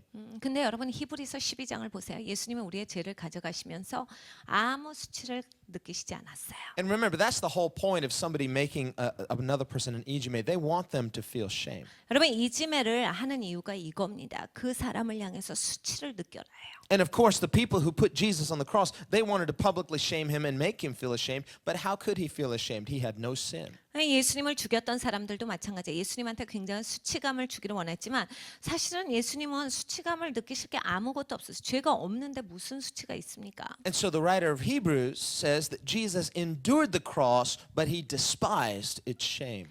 그러니까 히브리서 12장에 히브리 저자가 그 얘기를 하고 있는 거야.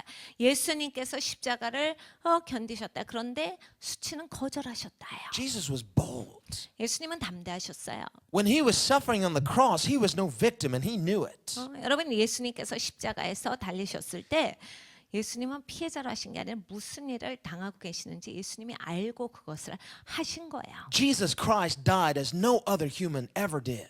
여러분 예수님이 죽으신 것은 어떠한 인간도 하지 못한 그 일입니다. And the way he died was so stunning that people became believers even watching him die. 여러분 예수님이 죽는 것이 얼마나 엄청난 일이었냐면 예수님이 죽는 것을 보고서 예수님을 믿게 된 자들이 있었어요. Now there was a centurion there, presumably he would have been in charge of the whole crucifixion. 거기 백부장이 있었습니다. 우리가 생각하기로 이 백부장은 아마 그 예수님의 사형을 감당했던 그러한 최고 대장되는 사람이었을 거예요. He would have been the man supervising at least, if not ordering, his soldiers to beat Jesus. 그 전체를 슈퍼바이징하고 있는 그러한 사람이었을 겁니다.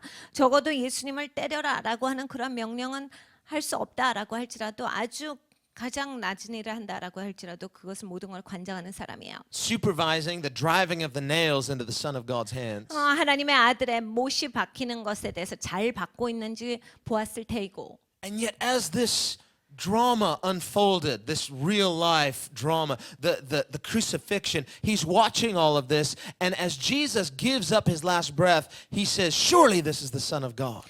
예수님께서 예수님의 영혼을 하나님 손에 맡기셨을 때 이 백부장이 그 모든 것을 다 보고 나서 진정 하나님의 아들이었도다라고 고백합니다. He understood Jesus is no victim. 예수님 피해자가 아니다라는 것을 이든 잘 알고 있었어요. Jesus is boldly and extravagantly offering his life in love for the sins of a wicked world. 예수님께서 아주 담대하게 하신 거 자원해서 이 패역한 세상 가운데 잔인무도한 죄인을 향해서 기꺼이 예수님께서 사랑으로 예수님의 생명을 내어 주신 거예요. There's no weakness or victimization involved here. This is ultimate strength and power. 여러분 이것은 강력입니다. 그리고 이것은 승리인 거예요. 여기에 있어서 뭐가 지고 패배하고 이런 것은 전혀 없는 거예요. That's why Paul writes in Romans 1:16, I'm not ashamed of the gospel of Christ. Why? Because it's the power of God. 로마서 1장 16절에 그래서 사도 바울께서 말씀하시기를 나는 그리스도의 복음을 부끄러워하지 아니한다. 왜냐하면 그것은 하나님의 강력이라. The sufferings of Christ are so powerful as to make believers of us all. 여러분 예수님의 그런 십자가의 고난은 너무나 엄청나게 강력한 것이어서 우리를 믿게 해주시는 거예요. The thief on the cross who repented and gave his life to Christ, he said, remember me when you come into your kingdom. 여러분 그 십자가에서 같이 양 옆에 있었던 자 중에 하나가 예수님께 이야기를 하지요. 주님께서 오늘 당신 나라에 가실 때 저를 기억하여 주시옵소서. He died before Jesus was resurrected.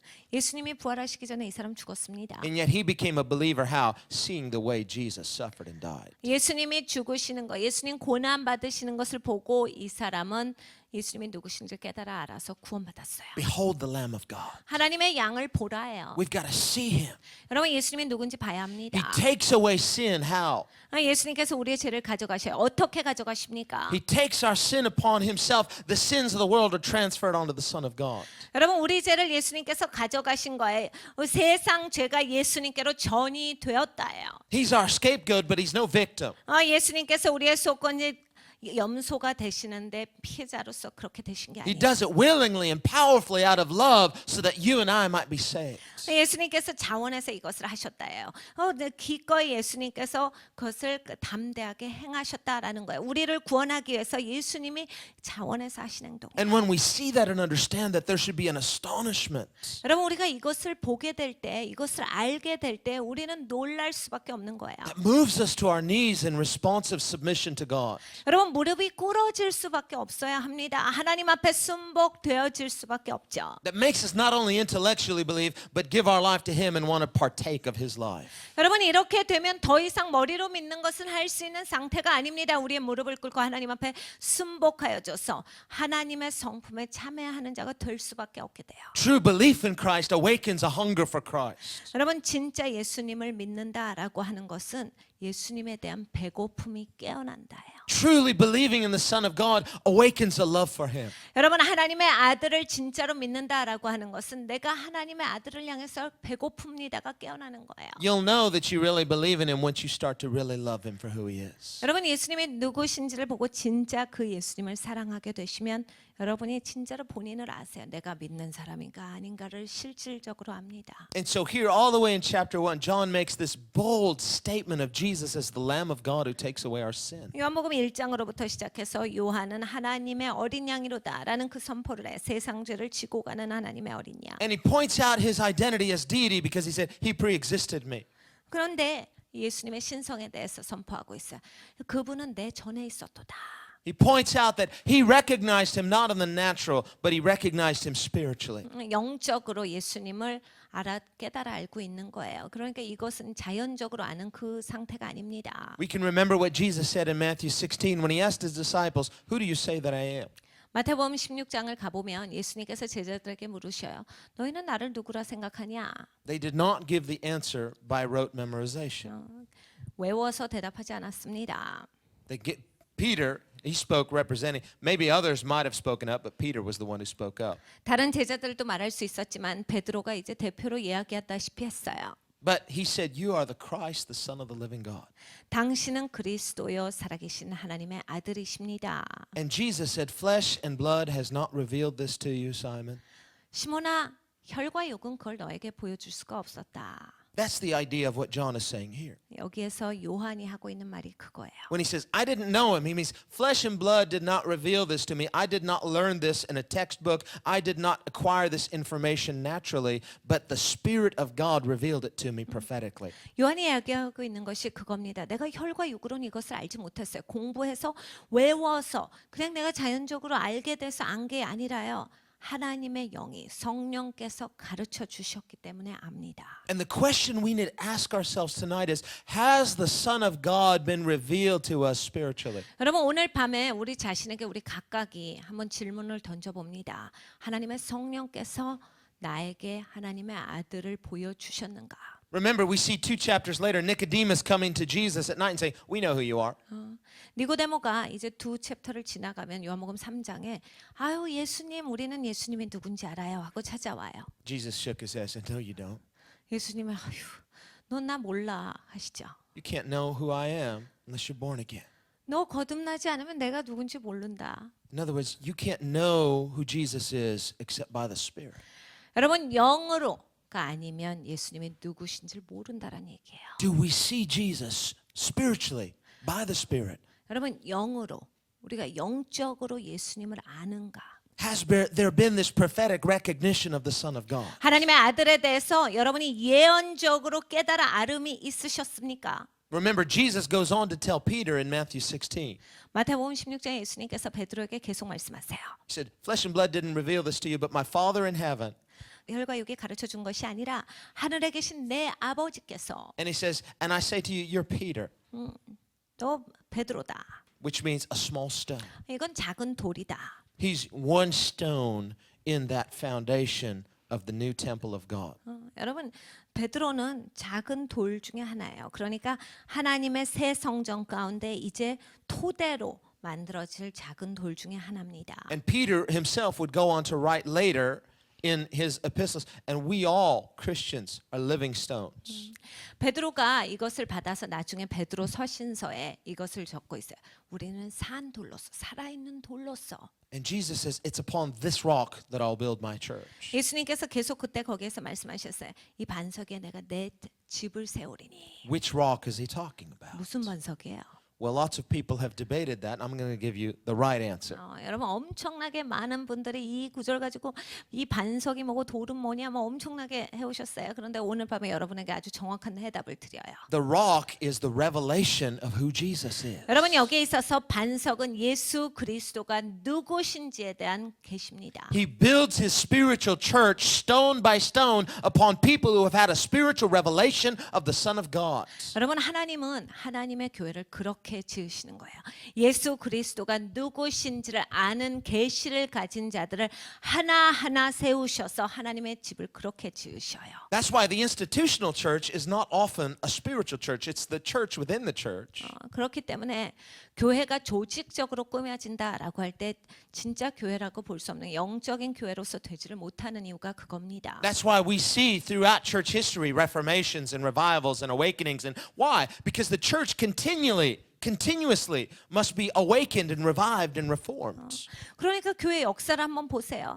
교회 역사 가운데 종교 개혁이 있었죠. 부흥이 있었죠. 그 가운데서 교회가 계속 깨어나는 것이 있었어야만 하는 상태에 있었어요. If Jesus were just saying, "I'm just going to build an institutional church," 예수님이 만약 거기에서 야 내가 교회 조직 좀 세워야 되겠다라고 말씀을 하셨으면 just lay the foundation, build an institution, what do we need to reform?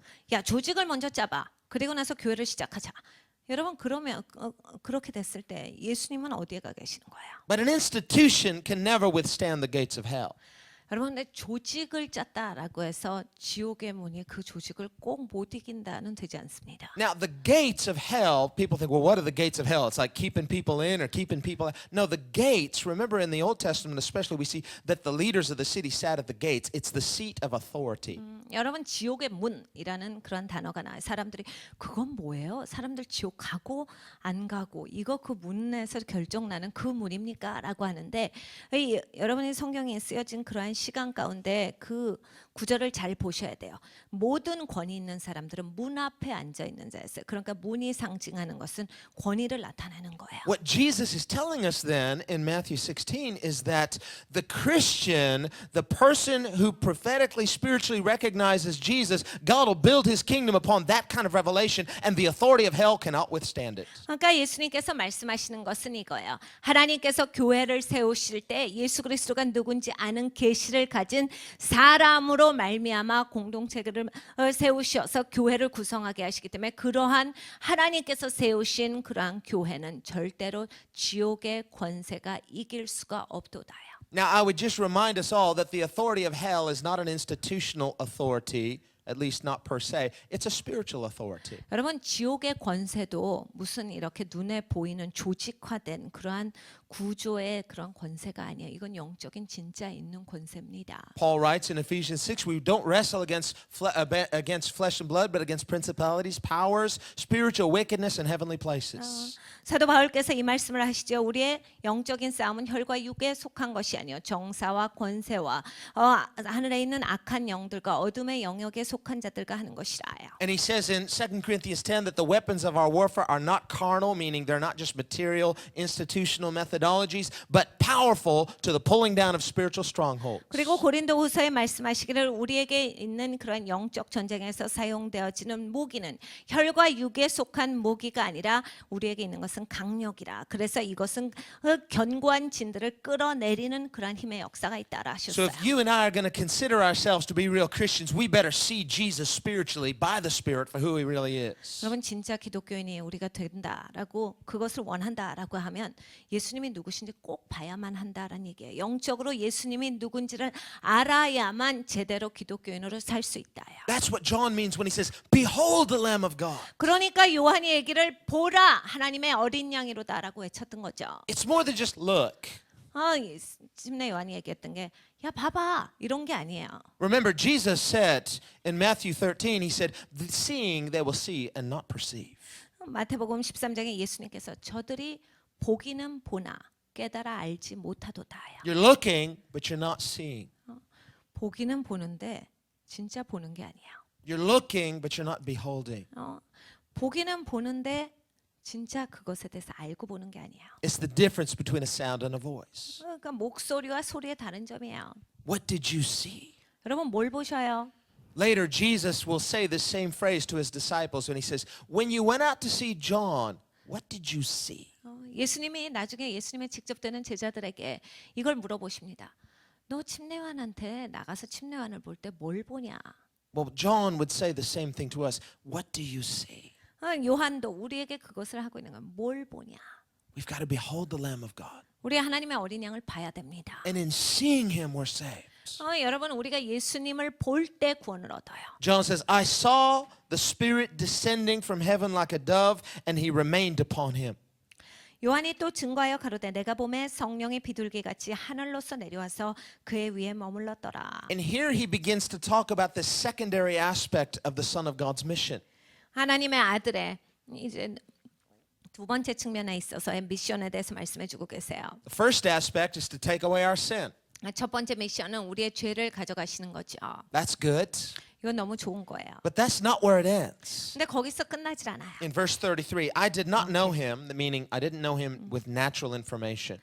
나도 그를 알지 못하였으나 33절에 초반기에 나오는 말씀입니다. 그러니까 자연적으로는 알지 못하였으나 But he who sent me to baptize with water said to me, upon whom you see the Spirit descending and remaining on him, this is he who baptizes with the Holy Spirit. 나를 보내어 물로 세례를 주라 하신 그이가 나에게 말씀하시되 성령이 내려서 누구 위에든지 머무는 것을 보거든 그가 곧 성령으로 세례를 주는 이인 줄을 알라 하셨기에. So we see John makes these two powerful statements about the mission of Jesus. 그러니까 요한이 아주 강력한 예수님의 두 가지 미션에 대해서 우리에게 말해주고 있는 거예요. The first is to take away our sin as the Lamb of God. 하나님의 양으로서 우리의 죄를 가져가시는 것이 첫 번째 미션이고 The second is to baptize us in the Holy Spirit. 두 번째는 성령으로 세례를 주는 거예요. Now, there are many people who consider themselves Christians who identify with this first mission of Jesus, take away my sin. 기독교인 중에 대부분의 분들은 예수님의 첫 번째 미션에는 동의합니다. They'd like to have the technical permit to get into heaven. 그러니까 이런 거야. 기술적으로 천국 티켓을 받은 거에 대해서 자기들이 그렇게 생각을 해요. They've got their get out of hell free card. 그러니까 지옥에서 바깥으로 나왔다라는 카드예요. Their heavenly life insurance policy. 그러니까 천국에 갈 수 있는 그런 아주 보험 증서 같은 거예요. But do they want to be baptized in the Holy Spirit? What does that mean anyway? 근데 성령으로 세례 받는다 무슨 소리예요? What's the baptism of the Holy Spirit? 성령으로 침례받는다. 무슨 소리입니까? And he says, this is he who baptizes with the Holy Spirit. 그가 곧 성령으로 세례를 주는 이인 줄을 알라 하셨기에. In other words, this is a major category of why Jesus comes. He comes to take away sin and to baptize with the Holy Spirit. 여러분 예수님께서 오신 아주 근본 목적에 해당하는 아주 중요한 거예요. 예수님께서 이 땅에 오신 것은 첫 번째로 우리의 죄를 가져가시기 위해서, 두 번째로 성령으로 침례 주시기 위해서 이 땅에 오셨다라는 거예요. So whatever it means, you better know what it means. 여러분 이게 무슨 뜻인지 아셔야 되겠죠. Because it is part of Jesus' main purpose why he came. 예수님께서 이 땅에 오신 아주 근본 목적이니까 우리가 당연히 알아야 합니다. It's not a little side issue or a secondary aspect. John says, this is the Father said to John, this is he who baptizes with the Holy Spirit. 네, 여러분 이건 거예요. 그거 그냥 알고 있어. 이것도 좋은 정보야. 라고 해서 하나님이 사이드로 주신 게 아니라 하나님 아버지께서 요한에게 직접 말씀하실 때 성령이 머무는 그 자가 바로 성령으로 침례 줄 자다라고 해서 아버지께서 특별히 요한에게 하신 말씀이에요. Now, this would have been a very strong statement to the hearers of John. 이 존 요한에게 나와서 이야기를 듣고 있었던 사람들에게는 이건 굉장히 강력한 말씀이었어요. Because the Jewish leaders of this day were cessationists. 왜냐하면 유대인들 그리고 유대 종교 지도자들은 지금까지도 세대주의자입니다. Meaning they believed, and history documents this, they believed that the age of miracles had passed. 이 얘기는 그거죠. 간단하게 얘기해서 기적의 시대는 끝났다예요. 여러분 이것은 모든 기록에 나와 있는 문서화된 그들의 주장입니다. Sort of similar to our age. 그러니까 우리가 살고 있는 지금도 그런 말을 많이 하죠. Just shows you things don't change much, do they? 그러니까 세상은 별로 그렇게 변화되는 게 없습니다. There will always be people around who will religiously explain to you why God doesn't do what he used to do. 여러분 항상 이 사람들이 있어요. 모든 세대를 걸쳐서 그건 옛날에 하나님 하신 일이지 지금은 그렇게 안 하신다라는 사람들이 꼭 있습니다. Well, they were no different in that age. 이 시간에도 마찬가지예요. And they believed, and this was the teaching, the majority teaching of the majority of the rabbis of that day, taught that the age of miracles and the age of prophecy had died out with the last prophets, Haggai, Zechariah, Malachi, that when they passed, the age of the Spirit passed. 여러분 이 유대 지도자들도 세대주의자들이라서 말라기서가 이제 성경의 구약으로서 마침으로써 말라기를 지났을 때는 이제 더 이상 예언의 시대는 없다. 종결되었도다가 이들이 갖고 있었던 생각이었어요. 하나님께서 기적과 이사는 행하시지 않는다.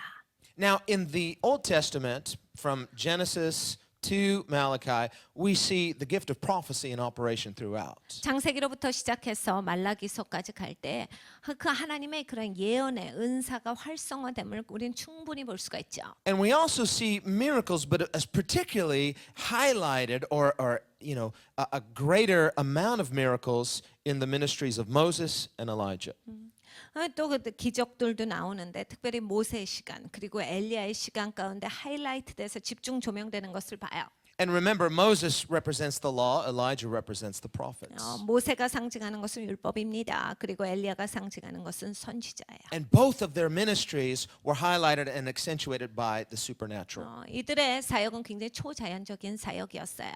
And so we see more miracles in the Old Testament in those two periods of the history of Israel. 그래서 구약의 전체 시간 가운데 모세의 시간, 엘리야의 시간 가운데 더 활성화된 초자연적인 역사를 볼 수가 있습니다. And it's interesting that we see Jesus on the Mount of Transfiguration being visited by Moses and Elijah. 예수님께서 변화산상에서 영화되셨을 때, 영광으로 화하셨을 때 그 자리에 있었던 사람이 한 사람이 모세요, 한 사람이 엘리야였던 건 굉장히 흥미롭죠. But the miracles of Jesus so far surpass anything that we see in the Old Testament. 그런데 여러분 예수님의 기적을 보십시오. 구약 어디를 봐도 예수님과 같이 행했던 기적을 행했던 사람은 없어요. And so this becomes really ironic in the face of a society that had really become cessationist and just said, God doesn't do that anymore.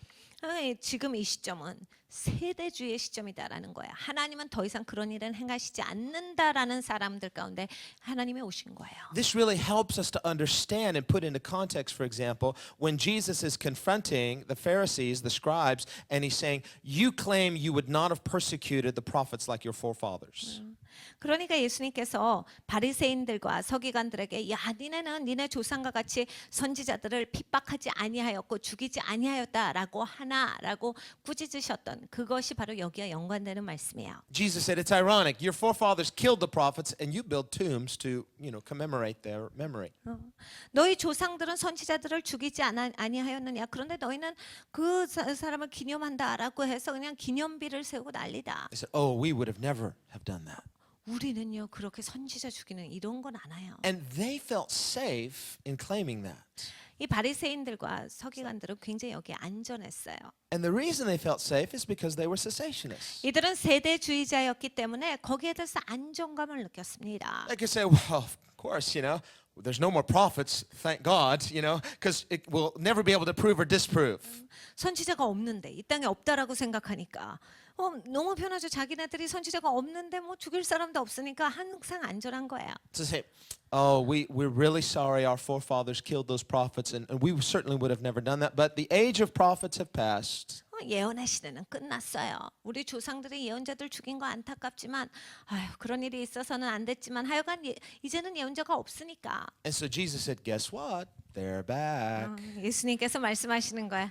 그들이 돌아왔다. He said, I'm going to send you prophets. 내가 너에게 선지자를 보낼 것이다. And your conduct toward them will prove that you're no different than your forefathers. 너희가 하는 행동을 봐봐. 너희 조상과 다를 바 없다라는 것이 증명될 것이다. So when does that end? 그게 언제 끝나는데요, 그러면? Well, Isaiah gives us a clue when he says, of the increase of his kingdom, of his government, there will be no end. 이사야서가 여기에 대해서 대답을 주고 계세요. 하나님의 나라는 끝이 없이 계속해서 증가될 것이다. No interruption, 거기에 무슨 방해되는 것도 없어요. no postponement, 연기되는 것도 없죠. no cessation, 세대주의가 없습니다. no end, 끝이 없어요. but rather an ever-increasing kingdom. 계속 증가되는 나라입니다. Jesus says the same thing effectively when he says the kingdom of God is like leaven in dough.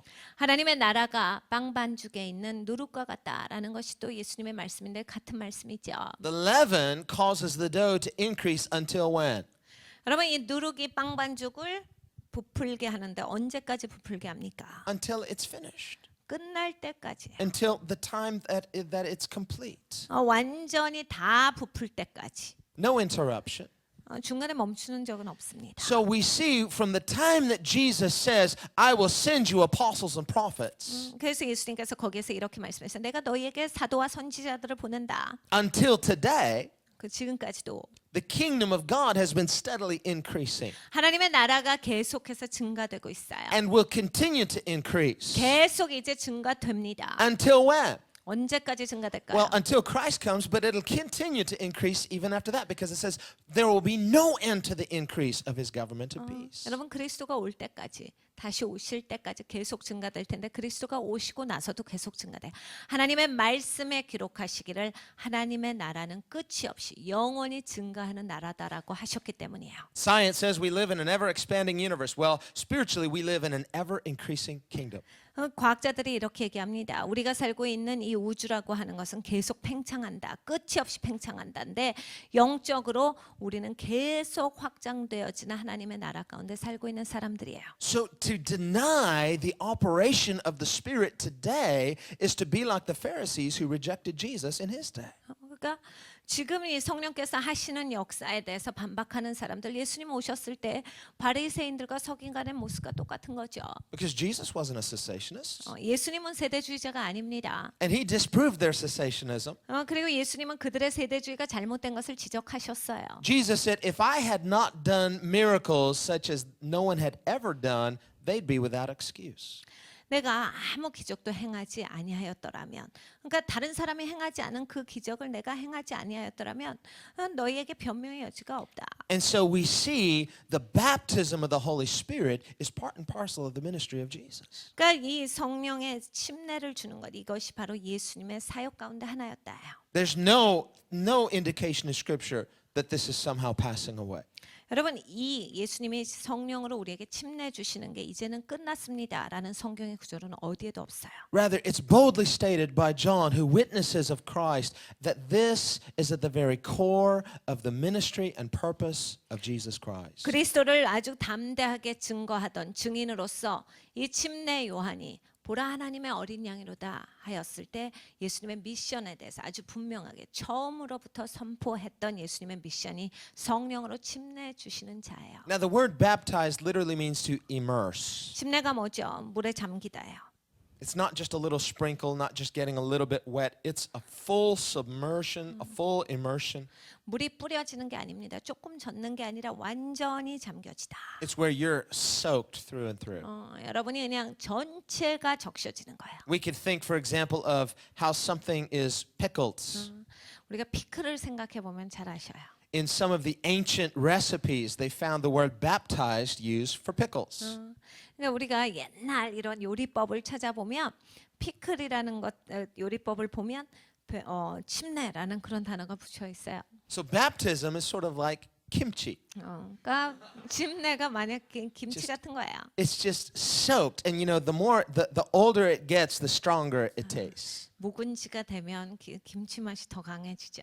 And so the Bible is telling us, I want you to be permeated with Jesus. 하나님께서 우리에게 말씀하시는 것은 네가 아주 그냥 예수님으로 말미암아 그냥 확 적셔져라요. When I first came to Korea, you know, and I started to get the taste of kimchi. At first, I just like, well, I like the fresh kimchi. I don't really go for the aged kimchi as much. 제가 처음에 한국에 왔을 때 김치의 맛을 점차 보면서 이게 그래도 신선한 김치는 먹을 만한데 이거 신김치는 나는 도저히 못 먹겠다라는 생각을 했어요. And then one day, I don't know how, I got the taste. 근데 하루는 제가 그 신김치의 맛을 딱 알았습니다. What is this? This is good. 이거 맛있는 데가 된 거야. And I was just eating it, and it's like ever since then, I like the older kimchi.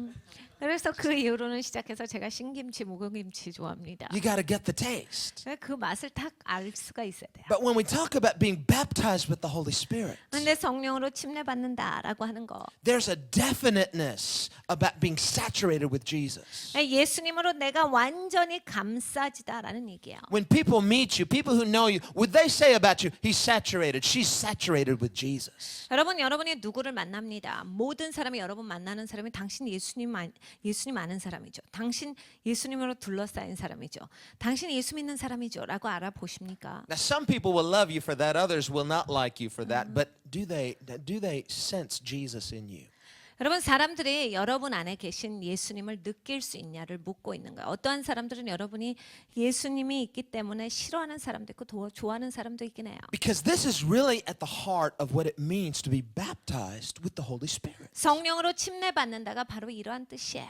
More than just having some experience. 어떤 그냥 뭐 경험을 한다가 아니라 And the new birth is experiential. 우리가 거듭났을 때 이건 경험이에요. The Christian life is experiential. 그리고 기독교인의 삶도 경험적이에요. The fruit of the Spirit is experiential. 그리고 성령의 열매도 경험적인 거죠. But there is an experiential communion with Christ 근데 그리스도와 더불어서 경험적인 교제가 있는가? that is personal and intimate and relational, 이건 굉장히 개인적인 겁니다. 친밀한 거예요. where we come not just to have information about Him, but we come to know Him personally. 이거 개인적으로 예수님을 아는 거예요. 여러분이 그냥 지식만 꽉 채워서 갖고 있는 게 아닙니다. You become so acquainted spiritually with the Son of God that a person in coming to know you can come to know Jesus through knowing you. 여러분이 하나님의 아들과 온전히 가깝기 때문에 누군가가 여러분한테 왔을 때 여러분을 그 사람이 알게 됨으로써 예수님을 아실 수 있게 돼야 된다요. How will you recognize Jesus once you get to heaven? 여러분 천국에 갔을 때 여러분이 예수님을 어떻게 알아보실 거예요? Well, He's that one on the throne. 예수님 보좌에 앉아 계실 거죠. But what if He was just in the crowd like He is here in John? 근데 이런 요한복음과 같이 예수님이 군중 사이에 있으셨으면 어떡하실래요? How would you recognize Him? 예수님 어떻게 알아보시는데요? And when you meet Him, how long does it take for you to get acquainted with Him? 여러분 예수님을 딱 만나시면 얼마나 오래 걸려서 친해지실래요? You see, we have this opportunity, this side of eternity, to become so acquainted with Jesus Christ by the Spirit. 여러분 이 땅에서 우리가 그 기회를 잡는 거예요. 예수님과 진짜 가까워질 수 있는 영으로서 예수님과 친밀해질 수 있는 기회가 여기에서 주어지는 거예요. So that when you see him on that day in heaven, it's like picking up a conversation with an old friend. 그러니까 천국에 가서 여러분이 예수님과 마주 대했을 때 즉각적으로 오래된 친구로서 말할 수 있는 사람이 된다. It's not an introduction, you're old friends. 여러분 천국에 가서 저 누군데요라고 소개하는 게 아니에요. 나의 오래된 친구로서 예수님이 맞아주셔야 돼요. Yes, he's the King of Kings. Yes, he's God Almighty. But is he becoming your friend this side of heaven? 여러분 예수님 만왕의 왕이십니다. 전지전능하신 하나님이세요. 그런데 이 땅에서부터 시작해서 우리의 친구이신데 여러분이 그 친구와 가까우신지를 묻고 있는 거예요. How many Christians are settling for so much less than what God wants for us to have? 여러분 너무나도 많은 기독교인이라고 불리우는 사람들이 하나님이 이만한 걸 가지고 계시는 그냥 조금 알고 그러면 됐다라고 생각하고 삽니까? Say, I'll accept the imputation of righteousness. I'll accept the transference of my sins upon to the Lamb of God. But this whole thing of the baptism of the Spirit, do I need it? Do I want it? 이런 거죠. 칭의는 좋아. 내가 의롭게 되는 건 좋고 내 죄가 예수님한테로 다 가져간 것은 그건 좋다. 근데 거기까지는 좋은데 꼭 성령 침례 받아야 돼요? 그거 꼭 필요한가? 내가 꼭 그렇게 살아야 되나요? 내가 그렇게 수목하고 살아야 돼? 이거 쟤한테 필요한 겁니까? Oh, but if you understood what it meant to be the friend of God. 근데 여러분이 이것을 아시면 그런 말씀 안 하시죠. 하나님의 친구가 되는 것이 무엇인가? God doesn't want to just tolerate you forever in heaven. 하나님께서 여러분을 그냥 내버려 두시려고 천국에서 그렇게 하시는 게 아니에요. And you don't have to wait until the day you get to heaven to start getting to know him. 여러분 하나님을 알아가는 것은 천국에 갈 때까지 기다리는 작업이 아닙니다. 여기서부터 아실 수 있어요. Jesus said, whoever drinks of the water that I give him, 예수님께서 누구든지 내가 주는 물을 마시는 자는 out of his innermost being. 그 배에서 What's the innermost being? 살아있는 자기의 존재 배 안에서야. It's the center of who you are. 그러니까 여러분이 누구인지로부터야. It's your core identity. 그러니까 여러분의 그냥 중심, 핵심이죠. It's the real you. 진짜 여러분을 얘기하는 It's 거예요. not you pretending to be the friend of God, trying to be the friend of God. It's the real you. 진짜 여러분을 얘기하는 거예요. 여러분이 막 노력해서 하나님 친구인 척, 하나님이랑 가까운 척 하고 돌아다니는 그 모습이 아니라 여러분 진짜 모습이 있잖아요. 여러분이 누군가. How does the ideal you become the real you? 여러분이 항상 상상하고 있는 그 여러분은 어떻게 되십니까? Drink living water. 생수를 마시셔야 돼요. Keep drinking. 계속 마시셔야 돼요. Drink and drink as much as you desire. 여러분이 원하는 만큼 마시세요. And as you partake of Jesus, the living water, you become permeated. 여러분이 이제 계속 마시실수록 꽉 차시는 거예요. You become immersed and saturated in the Spirit. 잠기시게 되고 이제 완전히 적셔지시게 돼요. And His nature so saturates your innermost being that He begins to flow out of the very center of who you are. 예수님으로 여러분이 푹 적셔지시기 때문에 여러분의 존재에서 근본으로부터 예수님이 나올 수밖에 없게 되세요. His character becomes your character. 예수님의 성품이 여러분의 성품이 되시고 His righteousness becomes your righteousness. 예수님의 의가 이제 여러분의 의가 진짜 되시는 거예요. His message becomes your message. 예수님의 메시지가 여러분의 메시지가 되시는 거예요. Your thoughts are conformed to His thoughts. 그러니까 여러분의 생각이 예수님의 생각과 같이 변화되는 And 거죠. Jesus says, even the deeds that I do, you will do, and greater works than these shall you do. 예수님께서 이 말씀을 하셨습니다. 내가 한 일을 너희가 할 것이요 또 그보다 더 큰 일을 행하리니. We need the baptism of the Holy Spirit. 여러분 우리는 반드시 성령의 침례가 필요합니다. We need a hunger for the living water like the woman in John 4. 요한복음 4장의 여인과 같이 우리는 생수를 향한 갈급함이 있어야만 해요. Give me this water. 저에게 이 물을 주사. Father, we pray in the name of Jesus that you would give us this water. 아버지 하나님 예수 그리스도의 이름으로 간구합니다. 이 물을 우리에게 주시옵소서. Lord, we are sorry that we have settled for so far less than you desire for us. 하나님께서 원하시는 것보다 엄청나게 우리가 뒤에 서서 아버지 거기에서 만족했던 것을 아버지 용서하시고 Lord, deliver us from carnal Christianity. 아버지 세상적인 기독교로부터 나를 구출하시옵소서. Deliver us from a lukewarm gospel. 아버지 하나님 미직지근한 그러한 복음에 만족하는 것으로부터 나를 구출하여 주시옵소서. Deliver us from a nominal, powerless faith. 아버지 하나님 그냥 명목상의 기독교인으로서 아버지 아무 능력 없이 패배자로서 살아가는 것에서 구출하시옵소서. But Lord, open our eyes to see Jesus, 아버지 우리의 눈을 여시어서 예수님을 보게 하시고 to really see Him.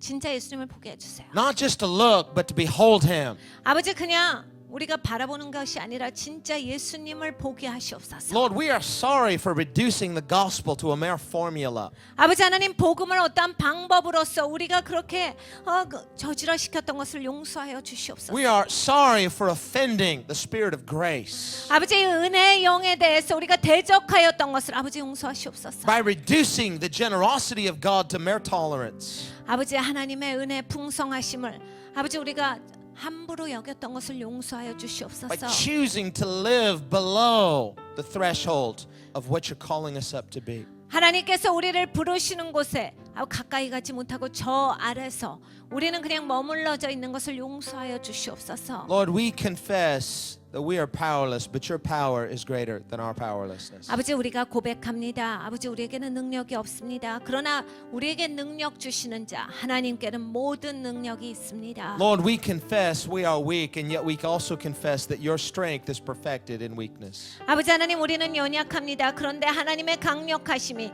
우리의 연약한 가운데 역사하십니다. Lord, we thank you that you are the Lamb of God who takes away sin. 주 예수님 감사합니다. 우리의 죄를 지고 가시는 하나님의 양이십니다. We thank you that you did on the cross what we could not do for ourselves. 우리가 할 수 없는 그 일을 예수님께서 행하여 주셨습니다. That you boldly took the sins of the world upon yourself. 주님께서 담대하게 세상 죄를 짊어지셨습니다. That you suffered and died the most agonizing death possible. 가장 고통받는 그러한 죽음 가운데서 예수님께서 그 죽음을 맞이하셨습니다. Enduring the horror of the cross and yet despising its shame. 십자가의 잔인함을 예수님께서 겪으셨는데 수치는 거절하셨습니다. And now you are risen and seated at the right hand of God. 이제는 주님 부활하셔서 하나님 우편에 앉아 계시고 And you've sent the precious Holy Spirit. 주님께서 소중한 성령 하나님을 보내주셨습니다. You are the one who baptizes with the Spirit of God. 주님께서 하나님의 성령으로 우리에게 기름 부어주시는 분이십니다. And Lord, much of your church, while we profess to be grateful for taking our sins, 아버지 하나님, 우리가 주님의 교회로서 우리의 죄를 가져가신 것을 아버지 정말로 감사해야 하는데 your church has despised the Spirit. 그 감사만이 있고 어쩔 때는 우리는 정말 하나님의 성령을 위배하고 적대하고 있습니다. Lord, I'm asking that you would forgive us. 주님, 우리를 용서하시옵소서. We repent 회개합니다. for offending the Spirit of grace. 하나님의 은혜의 영을 대적하였던 것을 용서하시옵소서. Lord, we no longer want to be baby Christians. 아버지, 더 이상 우리는 아기 기독교인으로 있기를 원치 않습니다. No longer do we want to just be spoon-fed. 더 이상 숟가락으로 음식을 먹여주는 것을 바라고만 있질 않겠습니다. We want to grow up into the spiritual fullness of all that you have for us. 하나님께서 우리를 위해서 마련해 주신 모든 것을 누릴 수 있는 장성한 분량에 이르기까지 성장하고 싶습니다. Would you baptize us afresh in the Spirit of God? 하나님의 영으로 이 시간에 새롭게 기름 부어 주시옵소서. We believe that you are the Christ, the Son of the living God. 주님, 주는 그리스도여 살아계신 하나님의 아들이신 것을 우리가 믿습니다. And we are saying like the woman in John 4, give us this water. 아버지, 요한복음 4장의 여인과 같이 주님 앞에 간절히 간구합니다. 나에게 그 물을 주시옵소서. Give us living water. 생수를 주시옵소서. We want to be immersed in the Spirit, 하나님의 성령 가운데 잠겨지기를 원합니다. saturated in the Spirit, 성령으로 충만해지기를 원합니다. completely permeated through and through 성령 안에 완전히 푹 적셔지기를 원합니다. with the definiteness of Jesus Christ, 예수 그리스도 안에서 확실한 우리가 되기를 원합니다. the flavor of Christ, 예수님의 향기가 있는 자들이 되기를 the 원합니다. nature of Christ, the nature of Christ, 예수님의 성품이 있기를 원합니다. and the Spirit of Christ. 예수님의 성령이 있기를 원합니다. So Lord Jesus, baptize us afresh in your 주 Spirit. 예수님의 영으로 이 시간에 강력하게 기름 부어 주시옵소서. We want to be immersed in the life of Christ. 예수님의 생명 가운데 적셔지기를 원합니다. And so we cry out with all of our heart, soul, mind, and strength. 우리의 마음과 힘과 뜻과 정성을 다하여 주님께 부르짖어 기도합니다. In the name of Jesus. 예수님의